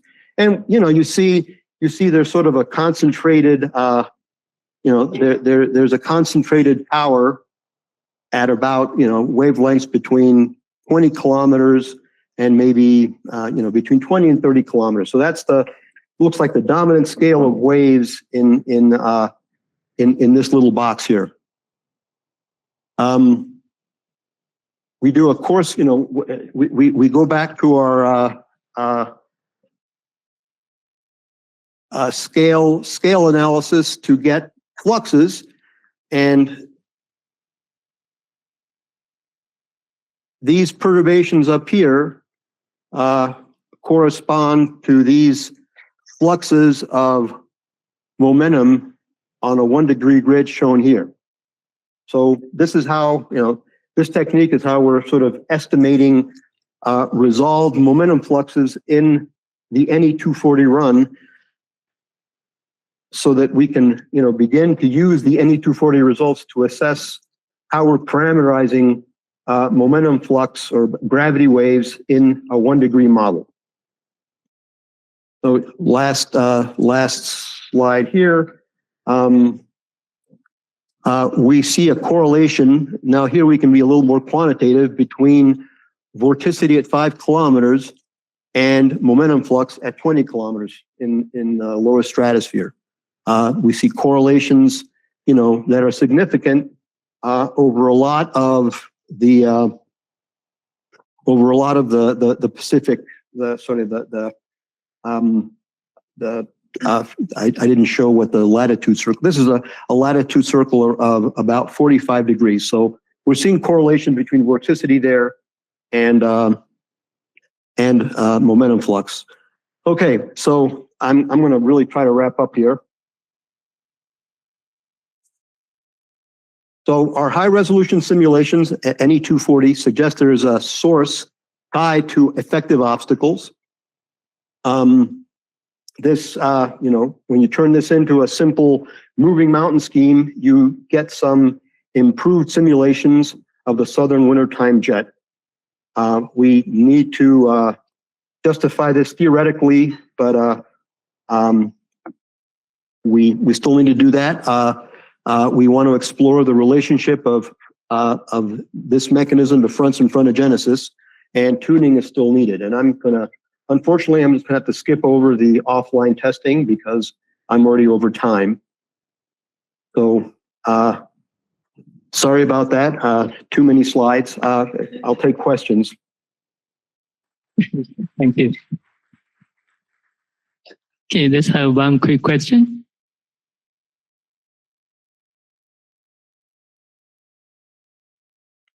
When you showed the quarter degree zonal mean zonal wind, it looked pretty weird. Do you know what happened? I saw it and I had the same impression. I don't know what happened.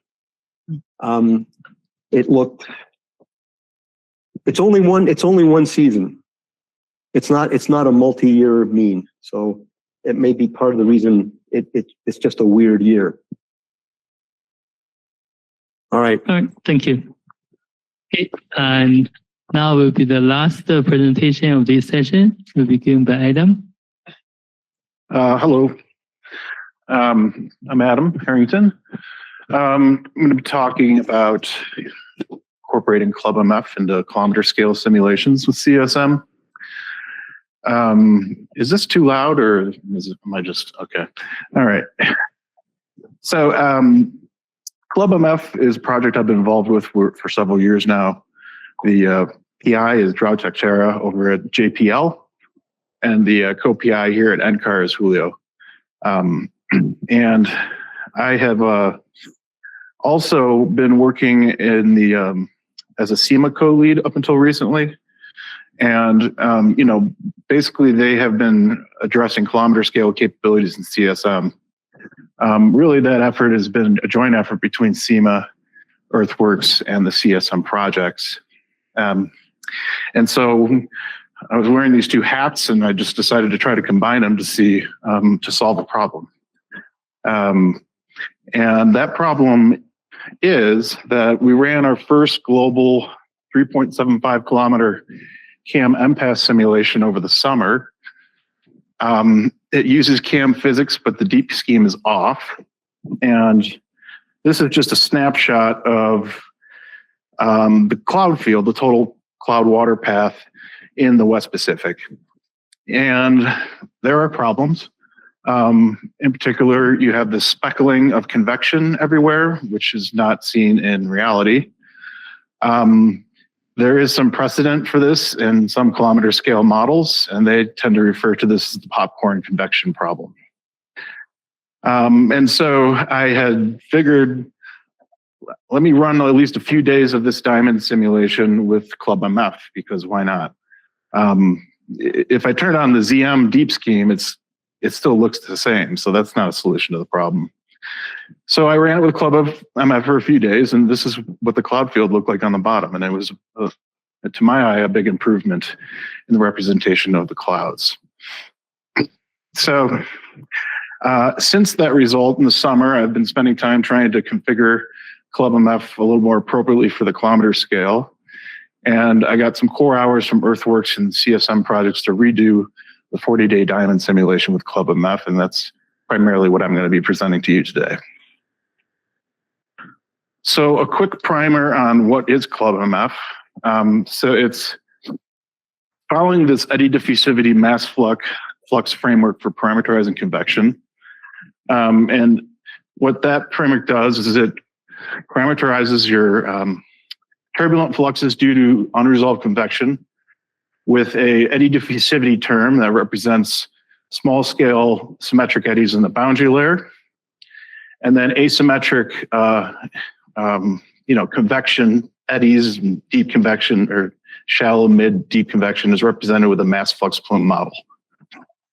Up until recently, this was only used to represent unified PBL mixing in shallow convection.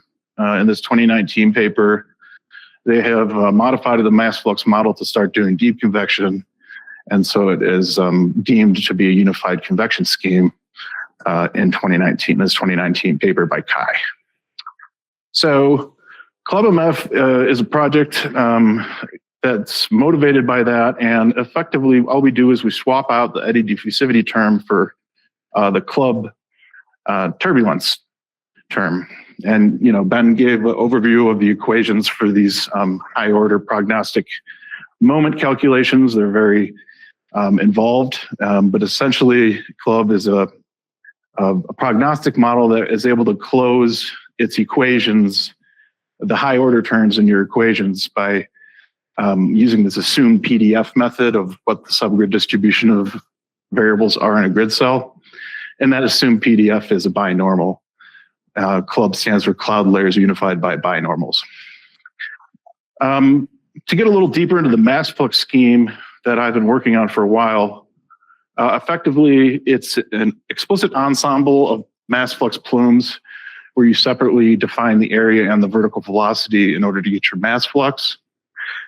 They're initialized at the surface based on a subgrid PDF of temperature, humidity, and vertical velocity that we construct. And so we sample from there to initialize them. And then each plume will undergo stochastic lateral entrainment. And the equation for that is down here. The mean entrainment rate is really determined by this entrainment length scale here. And effectively, I've developed this thing to vary in space and time such that it's can represent multiple convective regimes from mid-level convection, shallow to mid-level to deep convective regimes, to the extent that the plume model represents those features. So the diamond simulations it's a protocol for global kilometer scale modeling. The Diamond 1 simulation refers to a 40-day period from August 1st to September 10th, 2016. And I'm going to focus on 3 Diamond 1 runs here, and they've all been done with MPAS. The first is the no deep version, which is the speckled convection one I showed on the first slide, and that we did in the summer. And so that's ran with CAM MPAS. The only convection scheme in that is Club. Then there's Club MF, which is this newer simulation. The only convection scheme is Club MF. And for comparison, M-Cubed folks down the hill did their production Diamond run with MPAS-A standalone several years ago, maybe 5 years ago. And so MPAS-A standalone, that uses the M-Cubed convection permitting suite. And so the convection scheme in that case is this TK shallow mid-level convection scheme. The MPAS standalone run has different vertical levels than CAM MPAS, 75 versus what we're using 58. And just to give you an idea of what those look like here, it's the vertical grid spacing versus the altitude. And the big takeaway here is that CAM MPAS, we really start to coarsen our vertical resolution in the stratosphere as you approach the top of the model.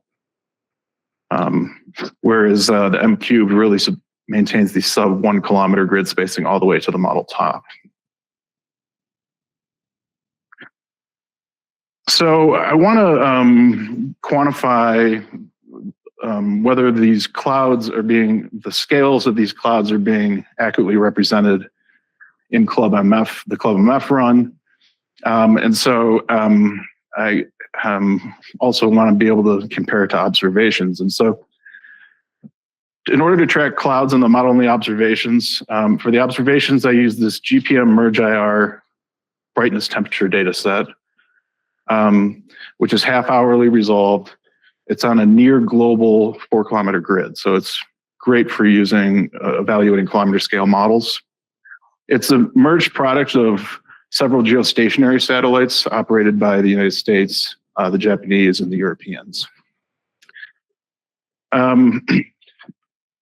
The models don't provide this cloud top IR temperature, and so I had derived it from the outgoing long-wave radiation variables in the models. And I just used a pretty simple method from Christensen and Driver 2021. So I'm going to show you now just what this IR field looks like in the models, and we're going to skip verification. Hope that's okay. So the top left is the OBS product. Top right is the M-Cubed run. And the bottom 2 are the CAM MPAS runs. So 2 things to note. First of all, the models have deeper blues in the cloud-free regions. And that's because the calculation between OLR to get this cloud top temperature, it's actually only valid over clouds. So cloud-free regions, this calculation is not valid. And another thing that struck me too is that the M-Cubed has very deep red cloud top temperatures, so very cold cloud top temperatures.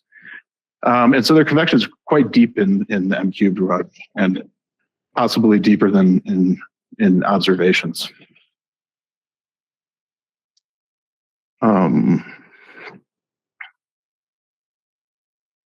Where was I? Oh, I just do that. Okay. Okay, so with this field, I used this Tempest Extremes to basically track the cloud objects, and I'm defining these objects as a closed contour for the cloud top temperature less than 230 Kelvin. And this is really only for deep convection, this criterion, so I'm restricting my analysis to the tropics. So what we can do with all these objects that we tracked is we construct a histogram for all the model simulations where the independent variable is the cloud area on the x-axis. And so there are discrete bins of cloud area. And on the y-axis, it's just the number of clouds in that area bin. We're going to emit everything less than 6 delta x, which is roughly the effective resolution of the models, because if you look at the model simulations, those clouds aren't well resolved in the model. The numerical filters are attacking them, so we don't consider that. I also omitted large objects because it tended to break a relationship. And so the relationship here, we're using a power law where the number is proportional to the area raised to the negative beta over 2. And computing that, I'm gonna have the same problem as Julio. Computing that gives us actually a really high correlation coefficient. It's 0.99 for the models and the observations. The beta values for the models, for the observations and the M-cubed run and the club MF run are around 1.3, 1.4. And so they're pretty good agreement. The no deep run is very steep. It's close to 2. So that's not great, but it's a little abstract to say, oh, I'm sorry, your beta's 2, your model's bad. So let's try to understand what that actually means in terms of how your clouds are distributed. And so there's this cloud coverage metric, which I took from the paper Wood and Field. And it's a cumulative metric, and it's just a function of the x, which is cloud area, and beta, this exponent. And it says that a cloud as a function of the cloud for the area x, that the total will give you the total coverage of cloud due to clouds greater than x, which is like kind of a weird metric, but let me walk you through the beta equals 1 case. So the total cloud coverage from all clouds is 1.0, and we're in the small cloud region up here. And as I move to larger cloud regions, this metric's not moving at all, meaning that up to this point, no clouds have been contributing to the cloud coverage. It isn't until we get out to 10 to the negative 2 here that this line starts to drop, and you're now seeing that, okay, these clouds actually are responsible for some cloud coverage as the cloud coverage greater than them is dropping. This X50 value is when that coverage drops to 50. This is like your median cloud coverage cloud area. And so it's just basically saying, for this cloud area, 50% of the cloud coverage is due to clouds larger than you, 50% of the cloud area is due to clouds less than you. So it's just trying to understand what size clouds are contributing to the cloud coverage overall. So we compute this for the models and the observations, and basically what you see here is for the M-cubed run and the club MF run, they line up pretty well with the merge IR product. And in fact, you get an X50 of about 80,000 kilometers squared. But for the no deep, which has a beta close to 2, this thing is almost linear. And so as it's basically saying that these are contributing to a substantial amount of cloud coverage in this popcorn regime. And that effectively gives you an X50 of about less than 20,000 kilometers squared. So it's telling you that the small clouds are contributing more to cloud coverage than they should be compared to observations. So it's a pretty useful tool for understanding whether these size of clouds are actually realistic in the models. Okay, since I have this cloud object data set now, we can also look at the cloud area perimeter relationship. This basically, for a circle, the perimeter is proportional to the square root of the area. And so in that case, the D here would be 1, and D here is your fractal dimension. And so it's saying you're not you're perfectly circular, you're not irregular around the edges. For D at larger values, you get something, a canonical example is this Koch snowflake. And it's basically has a very large perimeter and for the area it has. So what we want to do is understand whether the models or the observations are produce what the value of D is they're producing that sort of quantifies the crinkliness of these clouds. So I do a similar thing with cloud area bins on the x-axis.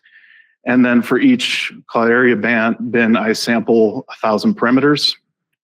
And then I omit small, less than 60x ones, and I exclude the large objects. There aren't any large objects from the No Deep experiment, but also just because it improves the R value. So the R value fits here aren't as high as in the beta metric. They're about 9.7, 9.8, or whatever. And what they're doing, the odds is giving us a D equals 1.28, which is similar to the Koch snowflake. And ClubMF and M cubed are quite similar, 1.39 and 1.38, but greater than OBS. And No Deep has the highest value of 1.42. So it's effectively the models are a little rough around the edges, pun intended. But No Deep seems to be the worst, although the difference isn't as large as it's not, 139 to 142 is not a big difference. So I want to turn the page and look at something else related to the skill of these runs, and that's the 200 hectopascal resolved kinetic energy spectrum.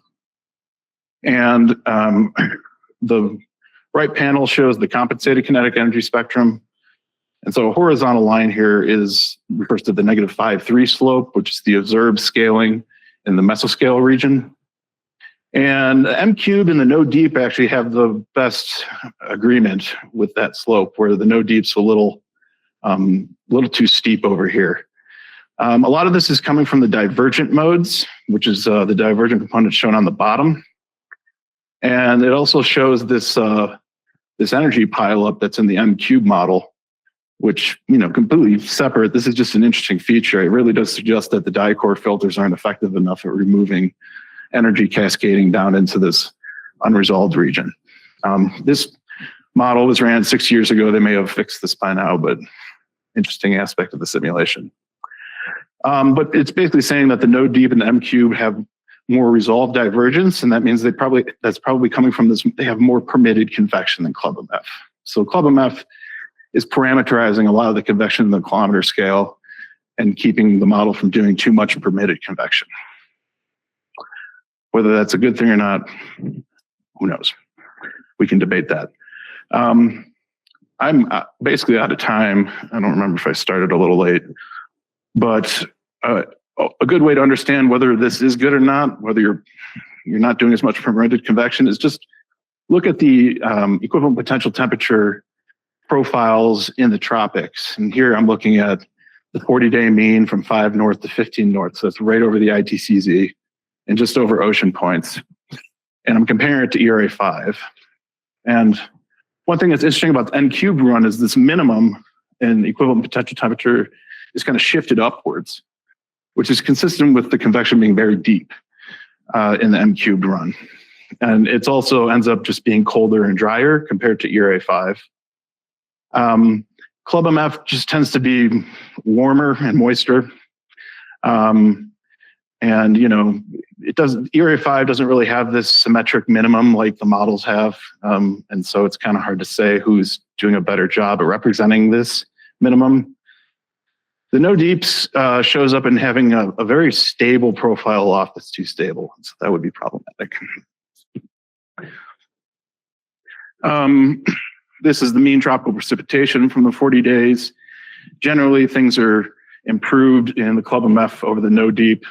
In particular, this representation, this lack of precipitation in the East Pacific in the No Deep experiment, to kind of bring it back.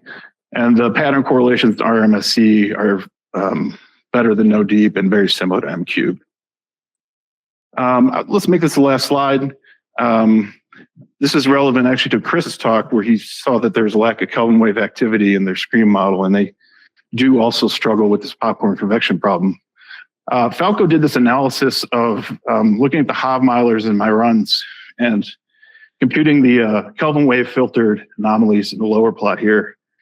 And the No Deep run just had too little variance compared to the iMerge product and the M cubed product.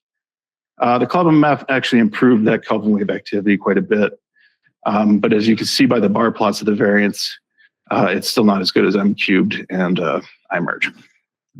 Okay, I'm going to stop it there. Before you clap, the conclusions are, I think we have a lot of work to do still for the kilometer scale simulations. I didn't get into all the warts, but I think we're moving in the right direction. And we'll be doing the Diamond 3 simulation in the next several months, hopefully with some of those improvements. So with that, I'll take any questions. Thank you. Any question? Okay, Henry. Hi, Adam. So in this kilometer scale run, when you do the club MF, what time step are you using? 50 seconds. Okay. Is that a problem? Because, we know that even 5 minutes has issues before. I don't think I think the problem would be is 5 minutes is too long was the issue. So, and I think a lot of the stability of the column physics comes from the vertical grid spacing. And since that's the same at 1 degree, I tend to think that that's definitely not a problem. Okay. So now what you're saying is that if we say rerun the coupled WACA max run, if we run 5 minutes using club, that shouldn't be a issue.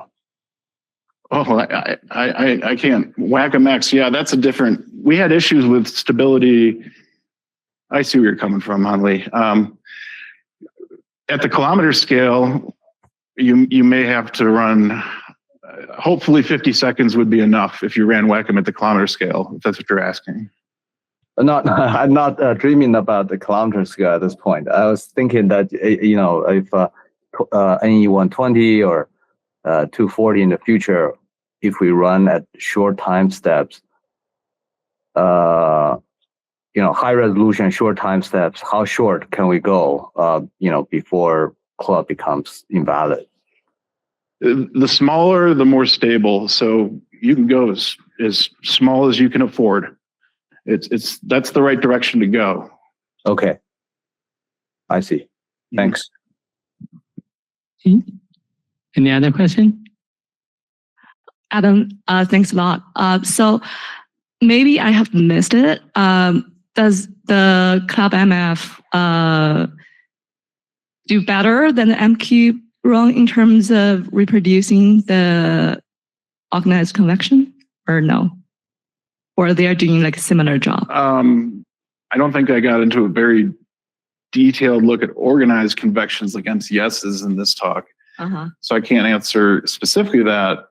But as you saw at the end, the tropical variability, and not just Kelvin waves, which I showed here, are improved in the MQ model compared to what we're doing in CS and CAM MPass. And the benchmark here is iMerge. And so basically I'm saying M cubed is much more similar to iMerge's solution when it comes to Kelvin waves. That's also the case for these tropical depression African easterly waves, which do facilitate organization and tropocyclones. And in this case, actually, M cubed is quite good compared to iMerge, and actually going to Club MF made it a little bit worse. And that might be because Club MF is preventing the resolved dynamics from producing small scale structures. I see. So does it mean that if we just increase the vertical resolution, it's just going to do all the magic work that Club MF is going to perform? I don't know, but I would be curious to know if some of the reason that M cubed is so performative. It's such a good. It's regarded as one of the better performing diamond simulations. Is the M cubed model? So it can also be due to their physics suite, right? Their tuning. It could be the vertical resolution, or it could be this TK scheme, which is not as intense as Club MF in terms of mass fluxes. It's just supposed to do shallow convection, but it might be doing just the right amount of mixing to prevent the popcorn regime, but allow the resolved dynamics to produce what looks like pretty realistic convection, albeit for it being quite deep. Yeah. That's what I'm thinking. Thanks. And so, yeah, I'd like to, the next step would be to, I kind of want to scale back Club MF a little bit and see if that maybe brings back these divergent modes that are kind of missing near the grid scale. So that's the next step. Thank you.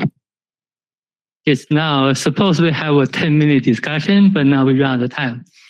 So I guess for those people who want to go to under the sun, and you should order a carpool or something, you